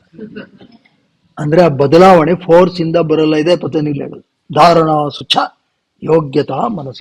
ಈ ಹಾದಿಯಲ್ಲಿ ಬಂದ್ರೆ ನೋಡಪ್ಪ, ಯು ವಿಲ್ ಎಫರ್ಟ್ಲೆಸ್ಲಿ ಫೋಕಸ್. ಇವತ್ತು ಯಾತಕ್ಕೆ ನಾವು ತುಂಬಾ ಮೀಟಿಂಗ್ಗಳು ಮಾಡ್ತೀವಿ ಅಥವಾ ಹೆಚ್ಚು ಫಲವನ್ನು ನೀಡದೆ ಅಧಿಕ ಕೆಲಸ ಮಾಡ್ತೀವಿ? ಯಾಕೆ ಅಂತ ಹೇಳಿದ್ರೆ ಮನಸ್ಸು ಫೋಕಸ್ಡ್ ಆಗಿಲ್ಲ. ಸಿಂಪಲ್. ಅದಕ್ಕೆ ಪತಂಜಲಿಗಳನ್ನು ನಾವು ಬಹಳ ಸೂಕ್ಷ್ಮವಾಗಿ ನೋಡಬೇಕು. ನೋಡಿ ಇಷ್ಟು ಹೇಳಿದ ಮೇಲೆ ಪತಂಜಲಿಗಳು ಪ್ರತ್ಯಾಹಾರ ಅಂದ್ರೆ ಏನು ಅಂತ ಹೇಳ್ತಾರೆ. ಈಗ ಇಷ್ಟೊತ್ತೇನು ಹೇಳಿದ್ರು ನೋಡಪ್ಪ, ಮುಂದಿನ ಹಂತ ಬಹಳ ಕಠಿಣವಾದ ಹಂತಕ್ಕೆ ಹೋಗ್ತಾ ಇದೀವಿ. ಪ್ರತ್ಯಾಹಾರ ಇಸ್ ನಾಟ್ ಈಸಿ.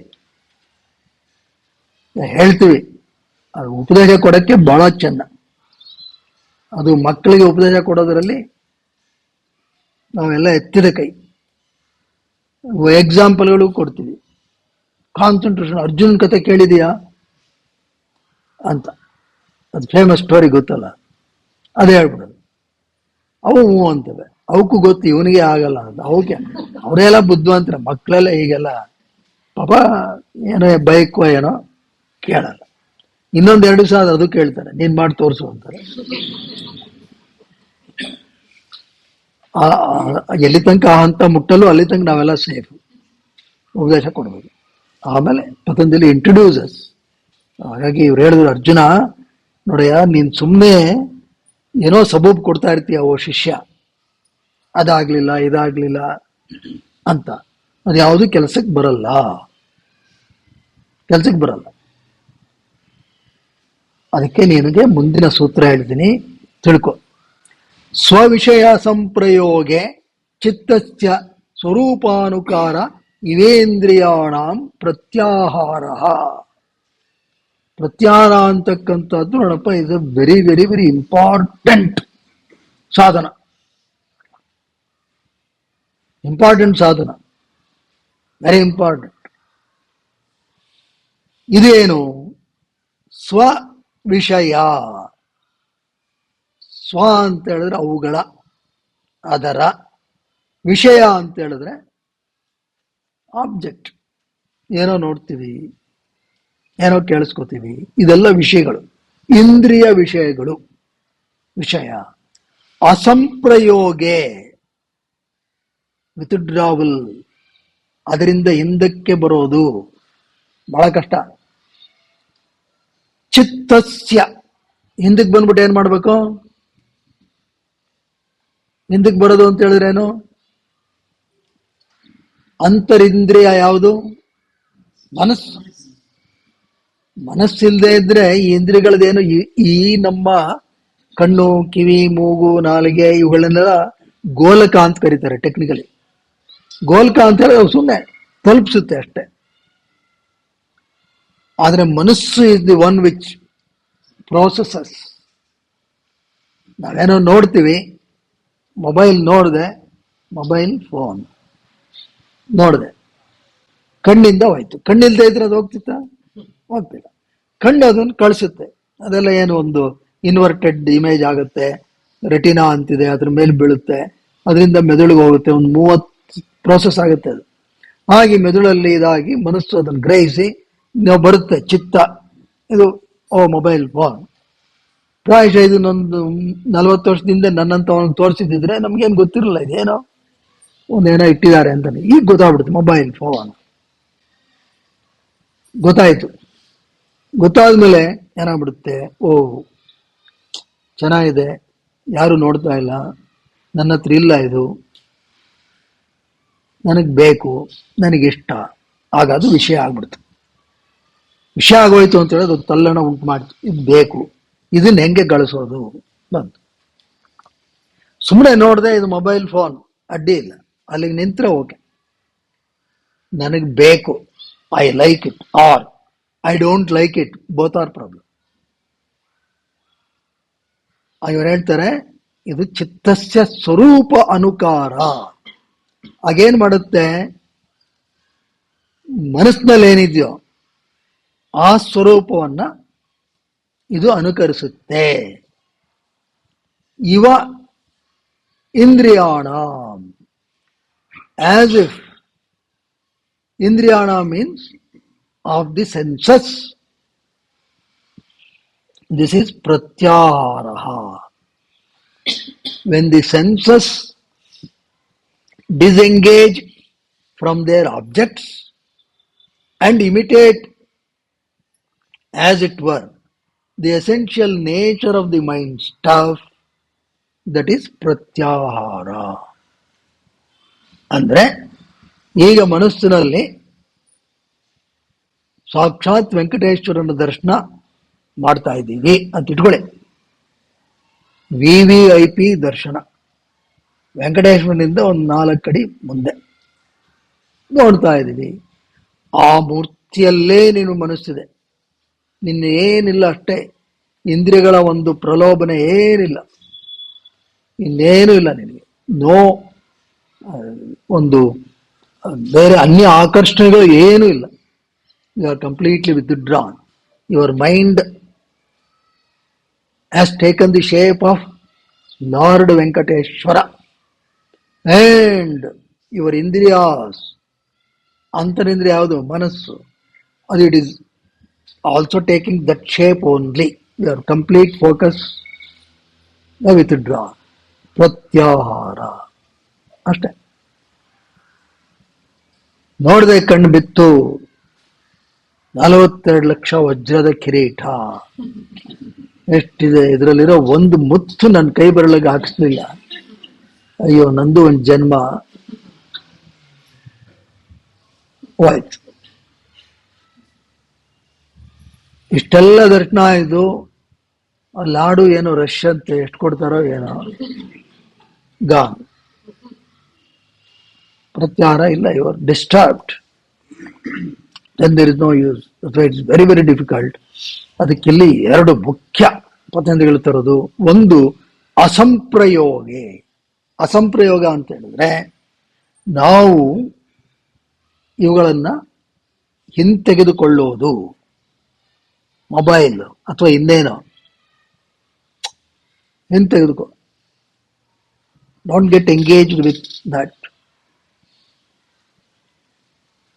ಇದನ್ನೇ ಹೇಳ್ತಾನೆ ಕೃಷ್ಣ, ಗಾಯತೋ ವಿಷಯಾಂ ಪುಂಸಃ ಸಂಗಸ್ತೇಷೂಪಜಾಯತೆ, ಸಂಗಾತ್ ಸಂಜಾಯತೆ ಕಾಮಃ, ಕಾಮಾತ್ ಕ್ರೋಧೋ ವಿಜಾಯತೆ, ಕ್ರೋಧಾತ್ ಭವತಿ ಸಮ್ಮೋಹಃ, ಸಮ್ಮೋಹಾತ್ ಸ್ಮೃತಿ ವಿಭ್ರಮಃ, ಸ್ಮೃತಿಭ್ರಂಶಾತ್ ಬುದ್ಧಿನಾಶೋ, ಬುದ್ಧಿನಾಶಾತ್ ಪ್ರಣಶ್ಯತಿ. It will destroy. ಯಾವುದು? ನಿನ್ನ ಸಂಘ. ಮೊಬೈಲ್ ನೋಡಿದ್ರೆ ಗುಡ್ ಅಷ್ಟೇ. ಯಾರ ಏನೋ ಒಂದು ವಜ್ರದ್ದು ಬ್ರೇಸ್ಲೆಟ್ ಹಾಕೊಂಬಂದ್ರು, ನೋಡು, ಸಂತೋಷ ಪಡೋದು. ನಥಿಂಗ್. ನಮಗೂ ಗೊತ್ತಿರಲಿಲ್ಲ 50-60 ಲಕ್ಷದ ರೂಪಾಯಿದು ವಾಚ್ಗಳಿದೆ ಅಂತ, ಗೊತ್ತಾ? ನೋಡು ಅಷ್ಟೇ, ನಮ್ಮ ಚೆನ್ನಾಗಿದೆ ಅಷ್ಟೇ. ನೆವರ್ ಸೇ ದಟ್ ಓ ನಮಗಿಲ್ಲ, ಬೇಡ. ಯು ಗೆಟ್ ಅಲ್ಲೇ ವಿತ್ಡ್ರಾ.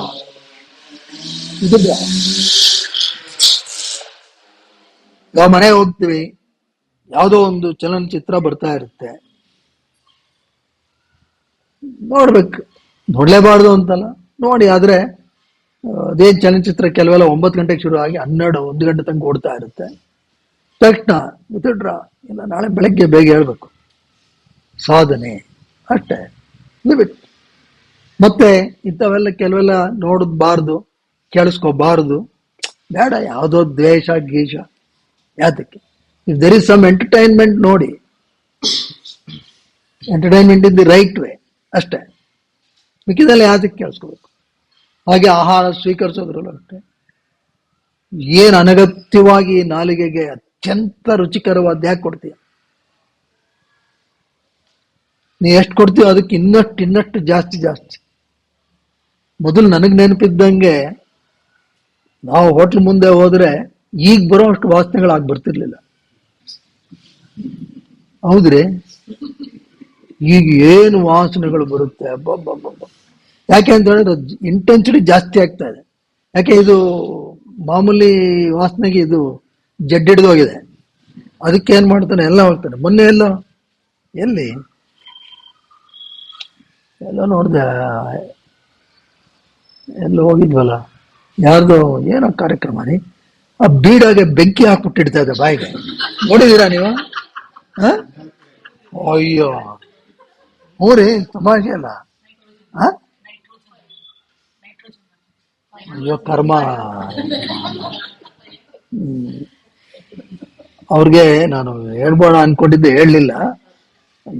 ಅಂದ್ರೆ ಇಲ್ಲಿ ಹೋಗೋ ಬೆಂಕಿ ಇಲ್ಲಿ ಬಂದ್ಬಿಟ್ರೆ ಅಂತ್ಯೇಷ್ಟಿ ಸಂಸ್ಕಾರ ಅಂತ. ಅದಾರು ಜ್ಞಾಪಸಣ, ಇದೆಲ್ಲ ಮಾಡಬೇಡಿಪ್ಪ, ಹುಷಾರು. ಬಟ್ ಎನಿವೆ, ತಮಾಷೆಗೆ ಹೇಳಿದೆ. ಅಂದ್ರೆ ಈ ತರದ್ದು ರಂಜನೆ ಯಾತಕ್ ಬೇಕು? ಬೇಕಾಗಿಲ್ಲ. ಇದು ಯಾತಕ್ಕಾಗುತ್ತೆ ಅಂತ ಹೇಳಿದ್ರೆ ಎಕ್ಸಸ್ ಡ್ರೈವ್ ಆಫ್ ದಿ ಇಂದ್ರಿಯಾಸ್. ನಿನಗೆ ಆರ್ಡಿನರಿ ಇದರಲ್ಲಿ ನಿನಗೆ ಸಂತೋಷ ಅನ್ನೋದೇ ಇಲ್ಲ. ಡೇಂಜರಸ್. ಅದಕ್ಕೆ ಪತಂಜಲಿ ಹೇಳ್ತಾರೆ, ಅಸಂಪ್ರಯೋಗ, ವಿತ್ಡ್ರಾ. ತಕ್ಷಣ withdraw, don't get engaged. That's how all the youth are getting into bad habits. ಯಾತಕ್ಕೆ ಇಷ್ಟೊಂದು ಮಾದಕ ದ್ರವ್ಯ ಪ್ರಪಂಚ ಎಲ್ಲ ಯಾಕೆ ಬೆಳೀತಾ ಇದೆ? ಇದೇ ಕಾರಣ. ಪ್ರತ್ಯಾಹಾರ ಇಲ್ಲ, ಈಸಿ. ಎರಡನೇದು, ಫಾಲೋಯಿಂಗ್ ದಿ ಮೈಂಡ್ಸ್ ನೇಚರ್, ಸ್ವರೂಪಾನುಕಾರ. ಇದರ ನಿಜವಾದ ಸ್ವರೂಪ ಏನು? ಆನಂದ, ಕಾಮ್ನೆಸ್. ಅದನ್ನ ಅನುಕರಿಸ್ಬಿಡುತ್ತೆ ಕಣ. ಈ ಪ್ರತ್ಯಾಹಾರ ಕರೆಕ್ಟ್ ಮಾಡಿದ್ರೆ, you simply withdraw the senses, then you will experience that ಸ್ವರೂಪ. ಅಷ್ಟೇ, ಸ್ವರೂಪಾನುಕಾರ, ಅದು ಪ್ರತ್ಯಾಹಾರ. ಇದರಿಂದ ಏನಾಗುತ್ತೆ ಅಂತ ಹೇಳ್ತಾರೆ ಪತಂಜಲಿ. ಇದು ಅರ್ಜುನ ಕೇಳಿಸ್ಕೊಳ್ಳಯ್ಯ ಶಿಷ್ಯನೇ, ನನಗೆ ಗೊತ್ತು, ನಾನು ಎಷ್ಟೇ ಪ್ರತ್ಯಾಹಾರ ವಿತ್ಡ್ರಾವಲ್ ಆಫ್ ಸೆನ್ಸಸ್ ಅಂತ ಹೇಳಿದ್ರು ಈ ಸೆನ್ಸಸ್ ಎತ್ತೆತ್ತಾಗ ಓಡುತ್ತೆ. ಮನೇಲಿ ಏನೋ ಹೇಳಿರ್ತಾರೆ, ಇದೇನೋ ವಿಶೇಷವಾಗಿ ಮಾಡಿರ್ತೀವಿ ಭಾನುವಾರ ಬನ್ನಿ ಅಂತ, ಹತ್ತು ಕಡೆಗೆ ಎಳಿತಾ ಇರುತ್ತೆ. ಆದ್ರೂ ಈ ಸಾಧನ ಪಾದ, ಇದರ ಕೊನೆಯ ಸೂತ್ರ ಇದಾಗಿರೋದ್ರಿಂದ, ಮತ್ತೆ ಮುಂದಿನ ಉಪನ್ಯಾಸದಲ್ಲಿ ಮುಂದಿನ ಪಾದಕ್ಕೆ ನಾವು ಹೋಗ್ಬೇಕಾಗಿರೋದ್ರಿಂದ ಇನ್ನೊಂದು 5 ನಿಮಿಷ ಆರಾಮ್ ಕೂತ್ಕೊಳ್ಳಪ್ಪ. ಅರ್ಜುನ ಅಂದ, ಗುರುಗಳೇ ಏನ್ ಮಾಡೋದು ಬಂದಾಯ್ತಲ್ಲ, ಇನ್ನು ಕೂರ್ಲೇಬೇಕು, ನೀವು ಮುಂದುವರಿಸಿ ಅಂದ. ಕೊನೆ ಸೂತ್ರ ಏನಪ್ಪಾ ಅಂತ ಹೇಳಿದ್ರೆ, ತತಃ ಪರಮ ವಶ್ಯತೇಂದ್ರಿಯಾಣ. ಇದರಿಂದ ಏನಪ್ಪಾ ಅಂತೆ? ತತಃ, then, when, if you do pratyahara, if you are able to withdraw the senses, if you are able to withdraw the senses, ನೋಡಿ ಎಷ್ಟು ವಿಷಯ ಇದೆ. If you are able to, ನಾವು ಇಂದ್ರಿಯಗಳನ್ನ ಕ್ರೋಢೀಕರಿಸುವ ಸಾಮರ್ಥ್ಯ ಗಳಿಸ್ಕೊಂಡ್ಬಿಟ್ರೆ, ನಾವು ಎಲ್ಲ ಒಂದು ಚಿಕ್ಕನಾಯಕನಹಳ್ಳಿಲಿದ್ರೇನು, ಕೈಲಾಸದಲ್ಲಿದ್ರೇನು, ಅರ್ಥ ಆಯ್ತಾ? For one who can withdraw the senses, ಎಲ್ಲ ಅದ್ಭುತವೇ. ಯಾತಕ್ ಬೇಕು? ಏನು ಬೇಕು? ಇಲ್ಲದೆ ಇದ್ರೆ ಈ ಇಂದ್ರಿಯಗಳ ಚಾಪಲ್ಯಕ್ಕೆ ನಾವೇನೇನೋ ಬೇಕು. ಅದನ್ನೇ ನಾವು ಹಿಂತಿರುಗಿಸಲಿಕ್ಕೆ ಸಾಧ್ಯ ಇದ್ರೆ, ಇಫ್ ಯು ಕ್ಯಾನ್ ವಿತ್ಡ್ರಾ, ಯಾವ ಪ್ಲೇಸಲ್ಲಿ ಇದ್ರೇನು, ಎಲ್ಲೂ ಹೋಗ್ಬೇಕಾಗಿಲ್ಲ. ಇಲ್ಲೇ ವೆಂಕಟೇಶ್ವರನ ದರ್ಶನ ಮಾಡ್ಬೋದು, ಕಾಶಿ ವಿಶ್ವನಾಥನ ದರ್ಶನ ಮಾಡ್ಬೋದು, ಸ್ವಿಟ್ಜರ್ಲೆಂಡ್ ಯಾತ್ರೆಯೂ ಇಲ್ಲೇ ಮುಗಿಸ್ಬೋದು, ಪೈಸಾ ಖರ್ಚಿಲ್ಲ. But we cannot withdraw the senses, ಎಲ್ಲೋದ್ರೆ ಏನು ಪ್ರಯೋಜನ, ಎಲ್ಲೋದ್ರೆ ಏನು ಪ್ರಯೋಜನ. ಅದಕ್ಕೆ ತತಃ, ದೆನ್ ಪರಮ. ಪರಮ ಅಂತ ಹೇಳಿದ್ರೆ ಪರಮ, ಸುಪ್ರೀಂ. ವಶ್ಯತ, ವಶ್ಯತ ಮೀನ್ಸ್ ಮಾಸ್ಟರಿ, ಆಧಿಪತ್ಯ. ಇಂದ್ರಿಯಾಣ, ಆಫ್ ದಿ ಸೆನ್ಸಸ್, ಅಲ್ಟಿಮೇಟ್. ನಿನ್ನ ಇಂದ್ರಿಯಗಳ ಮೇಲೆ ನಿನಗೆ ಅದ್ಭುತವಾದಂಥ ಪ್ರಭುತ್ವ ಸಿಕ್ಕುತ್ತೆ. ನೀನೇನು ಮಾಡಬೇಕಾಗಲ್ಲ. And you can direct it the way you want. ನೀನು ಆನಂದವನ್ನು ಅನುಭವಿಸ್ಬೇಕಾ, ಅನುಭವಿಸ್ಬೇಕು ಆರಾಮ್. ಯಾತಕ್ಕೆ ನಿಮಗೆ ಆನಂದ ಇಲ್ಲ ಇವತ್ತಿನ ಪ್ರಪಂಚದಲ್ಲಿ ಅಂತ ಹೇಳಿದ್ರೆ, ಇಂದ್ರಿಯಗಳು ಈ ಆನಂದವನ್ನ ಹುಡುಕಿಕೊಂಡು ಹೊರಗಡೆ ಹೋಗ್ತಾ ಇದೆ. ಹೊರಗಡೆ ಇಲ್ಲ. ಇಲ್ಲದ್ದು ಹುಡುಕಿದ್ರೆ ಎಲ್ಲಿ ಸಿಗುತ್ತೆ? ಸಿಗಲ್ಲ. ಅದಕ್ಕೆ ಪತಂಜಲಿಗಳೇನು ಹೇಳ್ತಾರೆ, ಒಳಗಡೆ ತಗೋ, withdraw. It's not easy, not easy. ನಮಗೇನು ಯೋಗ ನಾವು ಮಾಡೋ ಸಾಧನೆ ಅತ್ಯಲ್ಪ. ಅದರಲ್ಲಿ ಬೆಳಗ್ಗೆ 5 ಗಂಟೆಗೆ ಎದ್ದು ತರಗತಿಗೆ ಬರೋದಕ್ಕೆ ನಮ್ಗೇನು ದೊಡ್ಡದೇನು ಬೇಕಾಗಿಲ್ಲ. ಯಾವುದೋ ಒಂದು ಡಿಕಾಕ್ಷನ್ ವಾಸನೆ ಸಾಕು, ಮಲಗಿಸ್ಬಿಡುತ್ತೆ. ಏನ್ ದೊಡ್ಡದು, ಏನು ಯಾವ ರಂಬೆ ಊರ್ವಶಿ ಮೇನಕ್ಕೆ ವಿಶ್ವಾಮಿತ್ರಿಗೆ ಆದಂಗೆ ಏನು ಬೇಕಾಗಿಲ್ಲ, ಡಿಕಾಕ್ಷನ್ ಸಾಕು. ಇಷ್ಟು ಬಹಳ ಕಟಕಣೆ. ಅದಕ್ಕೆ ಪರಮ ವಶ್ಯತ, ಪರಮವಶ್ಯತ ಬಂದ್ರೆ ಮನಸ್ಸಿಗೆ ಆ ರೀತಿಯಾದಂಥ ಒಂದು ಆಧಿಪತ್ಯ ಬಂದ್ರೆ ನೋಡಯ್ಯ ನೀನು ಏನನ್ ಬೇಕಾದ್ರೂ ಸಾಧಿಸಬಹುದು. ಏನನ್ ಬೇಕಾದ್ರು ಅಂದ್ರೆ ಏನನ್ ಬೇಕಾದ್ರು you can direct your prana to do any wonders, including liberation highest. Including liberation ಅಂದ್ರೆ you can happily quit even this body. Kanchi ಪರಮಾಚಾರ್ಯರು ಒಂದು ಕಥೆಯನ್ನ ಹೇಳಿದ್ದಾರೆ. ಅವ್ರು ಹೇಳಿರೋ ಕತೆ ಇದು. ಇದೇನಪ್ಪ ಅಂತ ಹೇಳಿದ್ರೆ, ಈ ಒಂದು ಕಮ್ಯುನಿಟಿ ಬಗ್ಗೆ ಮಾತಾಡ್ತಾರೆ ಅವರು. ನಟ್ಟುಕೋಟೈ ನಗರ್ತರ್ ಅಂತ ಒಂದು ಸಮುದಾಯ. ನಾಟುಕೋಟೆಯ ಓಕೆ, ನಾಟುಕೋಟೈ ನಗರ್ತರ್ ಸಮುದಾಯ. ಅವ್ರಿಗೇನಪ್ಪ ಅಂತ ಹೇಳಿದ್ರೆ ಈ ದೇವಸ್ಥಾನಗಳನ್ನು ಪುನರುಜ್ಜೀವನ ಮಾಡೋದು ಇದು ಅವ್ರಿಗೆ. ಇಡೀ ಸಮುದಾಯದವರು ಅದರಲ್ಲಿ ತೊಡಗಿಸೋತಾ ಇದ್ರಂತೆ. ಅದಕ್ಕೆ ಒಬ್ರು ಕಾರಣೀಭೂತರಾಗಿದ್ರು,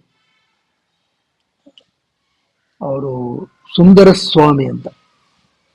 ಅವ್ರೇನ್ ಮಾಡೋರಂತೆ, ಎಲ್ರಿಗೂ ಇದನ್ನ ಮಾಡಿ ಮಾಡಿ ಅಂತ ಹೇಳೋರಂತೆ. ಅಂದ್ರೆ ಒಬ್ಬ ವ್ಯಕ್ತಿ ಈ ಒಂದು ಮೂಮೆಂಟ್ ಶುರು ಮಾಡಿದ್ರು. ಇವರು ಆದ್ಮೇಲೆ ಇವರಿಂದ ಪ್ರೇರಿತರಾಗಿ ಇನ್ನೊಬ್ರು, ಇದು ಕೊಯಿಲೂರು, ಚೆಟ್ಟಿನಾಡಲ್ಲಿ ಕೊಯಿಲೂರು, ಅಲ್ಲಿ ಒಬ್ರು ವೀರಪ್ಪ ಸ್ವಾಮಿಗಳಂತಿದ್ರಂತೆ. ಅವ್ರೇನ್ ಮಾಡಿದ್ರಂತೆ, ಇದನ್ನ ಮುಂದುವರ್ಸ್ಕೊಂಡು ಹೋದ್ರಂತೆ. ಯಾವ ದೇವಸ್ಥಾನಗಳು ಏನಿದಿಲ್ಲ, ಮತ್ತೆ ಈ ಛತ್ರಗಳು ಕಟ್ಟಿಸ್ಕೊಡೋದು, ಯಾವುದಕ್ಕೆ ಸಾರ್ವಜನಿಕರಿಗೆ ಒಳ್ಳೇದಾಗ್ಲಿ ಅಂತ. ಯಾಕೆಂದ್ರೆ ನಮ್ಮ ಇದೆಲ್ಲ ಒಂದು 1900 ಚಿಲ್ಲರೆ ಆಗ ನಡೆದಿರೋದು, ತುಂಬಾ ಹಳೇದು ಏನಲ್ಲ. ನಮ್ಮ ಸಂಪ್ರದಾಯದಲ್ಲಿ ಮೊದಲಿಂದಾನು ಏನು ಹೋಟ್ಲು ಅದು ಇರಲಿಲ್ಲ. ಮತ್ತೆ ಯಾರು ಪ್ರವಾಸ ಹೋದ್ರೆ ಅಲ್ಲೇನು ಊಟ ತಿಂಡಿಗೆ ಖರ್ಚು ಮಾಡಬೇಕು ಅಥವಾ ಯಾರನ್ನೂ ಕೇಳಬೇಕು ಅನ್ನೋದು ಇರಲಿಲ್ಲ. ಕಾಯ್ಕೊಂಡಿರೋರು ಏನಕ್ಕೆ, ಊಟ ಹಾಕಕ್ಕೆ. ಅದಕ್ಕೋಸ್ಕರ ಈ ತರ ಎಲ್ಲ ಛತ್ರಗಳೆಲ್ಲ ಕಟ್ಟೋರು, ಇದನ್ನೆಲ್ಲ ಮಾಡೋರಂತೆ. ಆದ್ರೆ ಇವ್ರದ್ದೇನಪ್ಪ ಅಂತ ಹೇಳಿದ್ರೆ ಮಹಾನ್ ಸಾಧಕರು, ಆದ್ರೆ ಇವ್ರಿಗೆ ವಿಪರೀತ ಕೋಪ, ಶಾರ್ಟ್ ಟೆಂಪರ್ ಈ ಸ್ವಾಮಿಗಳಿಗೆ. ಇದನ್ನ ಅವ್ರ ಪಾಪ ತಡೆಯಕ್ಕಾಗ್ತಿರಲಿಲ್ಲ. ಅವ್ರು ಕಂಡ್ರೆ ಹಾಗಾಗಿ ಭಯ ಎಲ್ರಿಗೂ. ಅವ್ರು ಏನಾರು ಹೇಳಿದ್ರೆ ಕಡ್ಡಾಯ ಮಾಡ್ಬಿಡೋರು ಅಂತೆ. ಯಾಕೆ ಅಂತ ಹೇಳಿದ್ರೆ ಅವ್ರು ಯಾರಿಗಾದ್ರು ಜೋರಾಗಿ ಏನಾದ್ರು ಬೈದು ಕೆಟ್ಟದಾಗಿ ಹೇಳ್ಬಿಟ್ರೆ ಹಂಗೆ ನಡೆದೋಗೋದಂತೆ, ಅಷ್ಟು ಪವರ್ ಇತ್ತು ಅವ್ರಿಗೆ. ಹಾಗಾಗಿ ಅವ್ರಿಗೆ ಭಯದಿಂದಲೋ ಏನೋ ಒಟ್ಟು ಗೌರವ ಕೊಟ್ಟು ಕೆಲಸ ಅಂತೂ ನಡೀತಾ ಇತ್ತು ಚೆನ್ನಾಗಿ. ಇದು ಅರಿವು ಅವ್ರಿಗೂ ಇತ್ತತ್ತು ವೀರಪ್ಪ ಸ್ವಾಮಿಗಳಿಗೆ. ಅಯ್ಯೋ ಏನಿದು ಈ ತರ ನನಗೆ, ಯಾಕಂದ್ರೆ ಕೋಪ ನಮಗೇನು, ನಾವು ಶತ್ರುಗಳ ಬಗ್ಗೆ ಶತ್ರುಕಾಟ ಅಂತೀವಲ್ಲ, ಕೋಪಕ್ಕಿಂತ ಮಹಾಶತ್ರು ಯಾರೂ ಇಲ್ಲ. ಕೋಪವೇ ಮಹಾಶತ್ರು. ಆ ಕೋಪ. ಅವ್ರಿಗೊಬ್ರು ಸ್ನೇಹಿತರಿದ್ರು. ಅವರು ಏನಪ್ಪ ಅವ್ರದ್ದೇನು ವಿಶೇಷ ಅಂತ ಹೇಳಿದ್ರೆ, ಅವರು ಈ ಪುರಾಣ ಅದು ಇದೆಲ್ಲ, ಅವರು ಸುಬ್ಬರಾಯ ಅಯ್ಯರ್ ಅಂತ ಒಬ್ರು, ಅವರು ಸ್ಥಳ ಪುರಾಣ ಎಲ್ಲ ಚೆನ್ನಾಗಿ ತಿಳ್ಕೊಂಡಿದ್ರು. ಅವ್ರನ್ನ ಇವ್ರು ಕೇಳಿದ್ರಂತೆ, ಏನು ನನಗೆ ತುಂಬಾ ಕೋಪ, ನಾನು ಇದರಿಂದ ಆಚೆ ಬರಬೇಕು, ಇದು ಯಾಕೋ ಸರಿ ಹೋಗ್ತಾ ಇಲ್ಲ, ಹಾಗಾಗಿ ಯಾವ್ದಾದ್ರು ಒಂದು ಸ್ಥಳ ಪುರಾಣ ಹೇಳಿ. ನೀವು ಎಲ್ಲ ಹೇಳ್ತೀವಲ್ಲ, ಯಾವ್ದಾದ್ರು ಸ್ಥಳಕ್ಕೆ ಹೋದ್ರೆ ಹಿಂಗಾಗುತ್ತೆ, ಅದಾಗುತ್ತೆ, ಇದಾಗುತ್ತೆ, ಆದ್ರೆ ಕೋಪ ಹೋಗೋದಕ್ಕೆ ಯಾವ್ದಾದ್ರು ಸ್ಥಳ ಇದೆಯಾ ಅದನ್ನ ಹೇಳಿ ಅಂತ. ಇವರು ಮೊದಲು ಆ ಥರದ್ದೆಲ್ಲ ಇರಲ್ಲ ನೋಡ್ತೀನಿ ಅಂತೇಳಿ ಆಮೇಲೆ ಸ್ವಲ್ಪ ಅಧ್ಯಯನ ಮಾಡಿ ಹೇಳಿದ್ರಂತೆ, ನೋಡಿ ಸ್ವಾಮಿಗಳೇ, ಅದಕ್ಕೊಂದು ದೇವಸ್ಥಾನ ಇದೆ, ಆ, ತಿರುಕ್ಕೋಯಿಲಾರ್, ಕರೆಕ್ಟ್ ನಮ್ಮ ತಿರುಕ್ಕೋಯಿಲಾರ್, ಇದು ತಿರುತ್ತುರೈ ಪುಂಡಿ ನೋಡಿ ಅಲ್ಲ. ಈ ದೇವಸ್ಥಾನಕ್ಕೆ ಹೋದ್ರೆ ಅಲ್ಲಿ ದುರ್ವಾಸ ಮಹರ್ಷಿ ದೇವಿ ಮುಂದೆ ನಿಂತಿರೋದು. ದುರ್ವಾಸ ಅಂದ್ರೆ ಅಲ್ಲಿ ಅವ್ರಿಗೆ ಆ ದೇವಿ ಮುಂದೆ ನಿಂತು ಕೋಪ ಎಲ್ಲ ಹೋಯ್ತಂತೆ ಅವ್ರಿಗೆ. ನಸುನಗುತ್ತಿರುವ ದುರ್ವಾಸ ಅಲ್ಲಿದ್ದಾನೆ. ಸ್ವಾಮಿ ನೀವು ಅಲ್ಲಿ ಹೋದ್ರೆ ಪ್ರಾಯಶಃ ಸಹಾಯ ಆಗುತ್ತೆ. ಇವ್ರಿಗೇನು ಯಾರು ಹೆಂಡತಿ ಮಕ್ಕಳು ಏನಿಲ್ಲ ವೀರಪ್ಪ ಸ್ವಾಮಿಗಳಿಗೆ. ಸರಿ ಅಲ್ಲಿ ಹೋಗ್ತೀನಿ ಹೊರಟು ಬಿಟ್ರದ್ದು. ಆ ಊರಿಗೆ ಹೋದ್ರು. ಆ ಊರಿಗೆ ಹೋಗಿ ಅವ್ರೇನು ಸುಮ್ಮನೆ ಇರಲಿಲ್ಲ, ಅಲ್ಲಿ ದೇವಸ್ಥಾನ ಪುನರುಜ್ಜೀವನ ಮಾಡ್ತಾರೆ, ಅಲ್ಲಿ ಬೇಕಾದ ಕೆಲಸ ಮಾಡ್ತಾರೆ. ಅಲ್ಲೂ ಎಲ್ಲ ಮಾಡಕ್ ಶುರು ಮಾಡಿದ್ರು, ಜನನೆಲ್ಲ ಸೇರಿಸಿದ್ರು. ಅಲ್ಲೇನೋ ಕೊಳ ಏನೋ ಸರಿ ಇರ್ಲಿಲ್ವಂತೆ, ಕೊಳ ಎಲ್ಲ ರಿಪೇರಿ ಮಾಡಿಸಿದ್ರು, ಎಲ್ಲ ಮಾಡಿದ್ರು. ಇದೆಲ್ಲ ನಡೀತಾ ಇತ್ತು. ಮತ್ತೆ ಅವು ದೇವಸ್ಥಾನದಲ್ಲಿ ರಥೋತ್ಸವ ಮಾಡೋದಕ್ಕೆ ರಥ ಇರಲಿಲ್ವಂತೆ, ಚಾರಿಯಟ್. ಆಯ್ತು, ಒಂದು ರಥ ಮಾಡೋಣ, ರಥ ಮಾಡಿಸಿದ್ರು. ರಥ ಎಲ್ಲ ಮಾಡಿದ್ರು.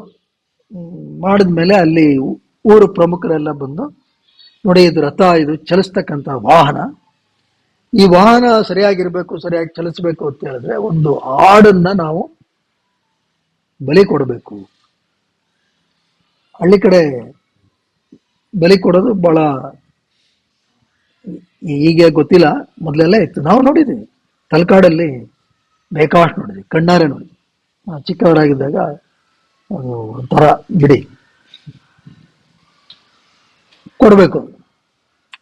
ನೋಡಿ ಇವ್ರಿಗೆ ಆ ಪರಿಣಾಮ ಯಾವ್ದ್ರ ಮೇಲೆ ಆಗಿತ್ತು, ಎಷ್ಟು ಪರಿವರ್ತಿತರಾಗಿದ್ರು ಅಂದ್ರೆ, ಇವ್ರು ಹೇಳಿದ್ರಂತೆ, ನೋಡಿ ಆಡೋ ಮೇಕೆನೋ ಏನೋ ಒಂದು ಕುರಿನೋ ಏನೋ ಒಂದು ಬಲಿ ಕೊಡ್ತೀರ, ಬಲಿ ಕೊಟ್ರೆ ಅದಕ್ಕೊಂದು ಅಮ್ಮ ಅಂತಿರುತ್ತೆ, ಅದಕ್ಕೆ ದುಃಖ ಆಗುತ್ತೆ, ನೋವಾಗುತ್ತೆ, ಮತ್ತೆ ಇದೆಲ್ಲ ಬೇಕಾಗಿಲ್ಲ ಅಂತ. ತೀರಾ ಅಟ್ಬೇಕು ಅಂತ ಹೇಳಿದ್ರೆ ನಾನೇ ಚಕ್ರದಡಿ ಮಲಕ್ಕೋತೀನಿ, ಎಳೆದು ಬಿಡಿ. ಯಾಕೆ? ನನಗೆ ಹಿಂದೆ ಮುಂದೆ ಯಾರು ಇಲ್ಲ, ನಾನು ಹೋದ್ರೂ ನನ್ನ ಕುರಿತು ಅಳೋರು ಯಾರು ಇಲ್ಲ, ಐ ಆಮ್ ಫ್ರೀ. ಆಮೇಲೆ ಅವರೆಲ್ಲ ಬೇಡ ಮಹಾಸ್ವಾಮಿ ಮಾಡಂತೆ ಪೂಜೆ ಎಲ್ಲ ಮಾಡಿದ್ರು, ರಥ ಎಳೆದ್ರು. ರಥ ಎಳಿಬೇಕಾದ್ರೆ ಅದು ಏನು ಕಾಕತಾಳೀಯನೋ ಏನೋ ಒಂದು ಸ್ವಲ್ಪ ದೂರ ಮುಂದೋಗಿದೆ, ಆಮೇಲೆ ಕದಲ್ತಾ ಇಲ್ಲ, ಜರುಗ್ತಾ ಇಲ್ಲ.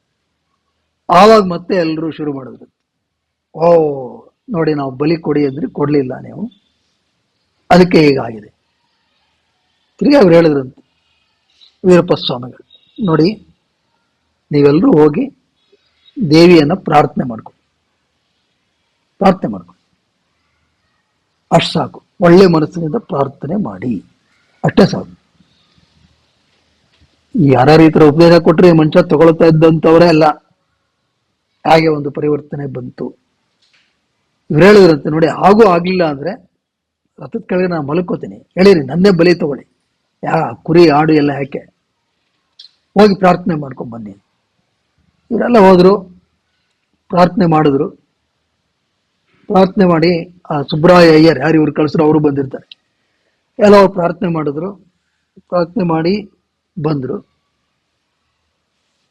ಮಿರಾಕಲ್, ಪವಾಡ, ಎಳಿತಾರೆ, ರಥ ಚಲಿಸ್ತು. ಎಲ್ಲರೂ ಖುಷಿ ಪಟ್ರು. ಹೋಗಿ ಇವರು ಅಲ್ಲಿ ಆ ಊರಲ್ಲಿ ಅದೇ ರಥ ಬೀದಿಯಲ್ಲಿ ಒಂದು ಗುಡಿಸ್ಲು ಹಾಕೊಂಡಿದ್ರು ಇವರು ಸಾಕಷ್ಟು ವರ್ಷ. ಯಾರು? ವೀರಪ್ಪ ಸ್ವಾಮಿಗಳು. ಇವರು ಗುಡಿಸ್ಲ ಹತ್ರ ಕಾಯ್ತಾ ಇದ್ರು. ರಥ ಬಂತು, ಖುಷಿ ಆಯ್ತು. ಅಲ್ಲಿದ್ದವ್ರಿಗೆ ಇವ್ರ ಮೇಲೆ ಗೌರವ. ಇವರ ಗುಡಿಸಲು ಮುಂದೆ ನಿಂತು ಮಂಗಳಾರತಿ ಮಾಡಿದ್ರು. ಮಂಗಳಾರತಿ ಮಾಡಿ ಇವ್ರಿಗೆ ತಂದ್ರು. ಇವರು ಬಹಳ ಆನಂದದಿಂದ ಮಂಗಳಾರತಿಯನ್ನು ತಗೊಂಡು ಹಾಗೇ ಬಿದ್ರು. ಆ ಸುಬ್ಬರಾಯ ಅಯ್ಯರ್ ಇವ್ರು ನಿಡ್ಕೋತಾರೆ ಅಷ್ಟೆ. ಪ್ರಾಣ ತ್ಯಾಗ ಅಷ್ಟೆ. He was able to withdraw his prana, direct it to get liberated. This is the power of withdrawal. Of senses. ಅದನ್ನು ಯಾವ ರೀತಿಯಲ್ಲಿ ಬೇಕಾದ್ರೂ ನಿರ್ದೇಶಿಸಬಹುದು. ಅದರಿಂದ ಅದ್ಭುತವಾದಂಥ ಕೆಲಸಗಳನ್ನೂ, ಉಪಯೋಗವಾಗತಕ್ಕಂಥ ಕೆಲಸಗಳನ್ನು ಮಾಡಬಹುದು. ಇಲ್ಲ, ನಾವು ಮುಕ್ತಿಯನ್ನ ಈ ರೀತಿಯಲ್ಲಿ ಪಡೀಲಿಕ್ಕೂ ಸಾಧ್ಯ.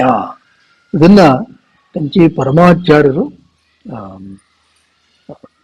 ಅವರ ಒಂದು ಅನುಗ್ರಹ ಭಾಷಣದಲ್ಲಿ ಹೇಳಿದ್ದಾರೆ.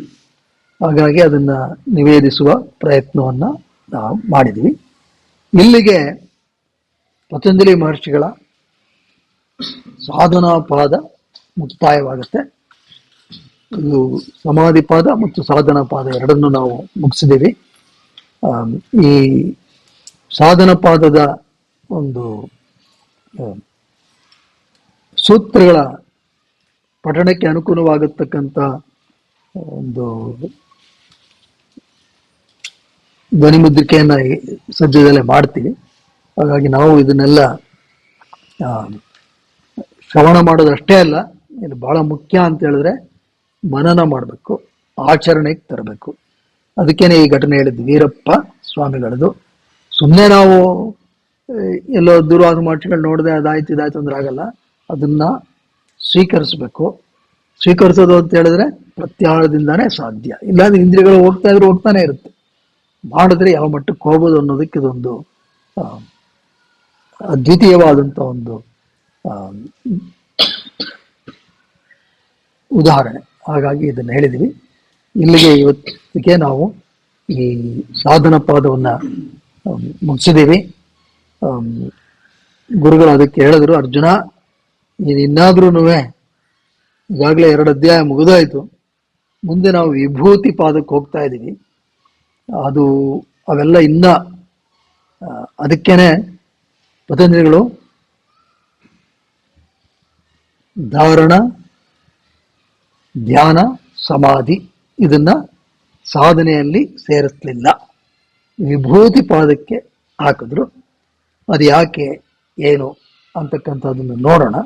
ಅದಕ್ಕೂ ಮೊದಲು ನೀನು ಸ್ವಲ್ಪ ಪ್ರಾಮಾಣಿಕವಾಗಿ ಇದನ್ನೆಲ್ಲ ಅಳವಡಿಸಿಕೊಳ್ಳುವ ಪ್ರಯತ್ನವನ್ನು ಮಾಡಪ್ಪ ಅರ್ಜುನ.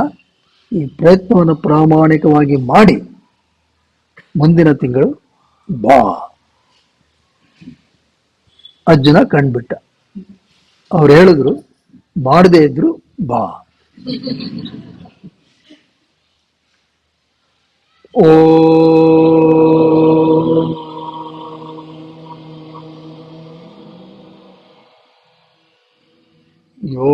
ಯೋಗೇನ ಚಿತ್ತಸ್ಯ ಪದೇನ ವಾಚಾ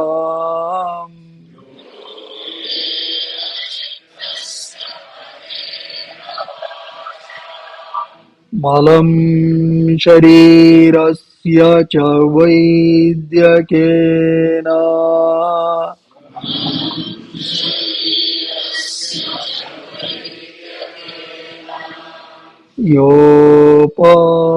ಯೋಪಕರೋತ್ತಂ ಪ್ರಬರಂ ಮುನೀನಾಂ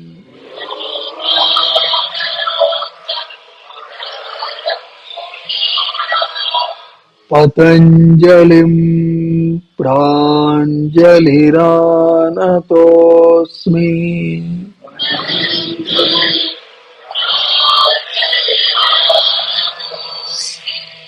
ಹರಿ ಓಂ. ಶ್ರೀಕೃಷ್ಣಾರ್ಪಣಮಸ್ತು. ಶ್ರೀ ಗುರುಭ್ಯೋ ನಮಃ. ಶುಭಮಸ್ತು.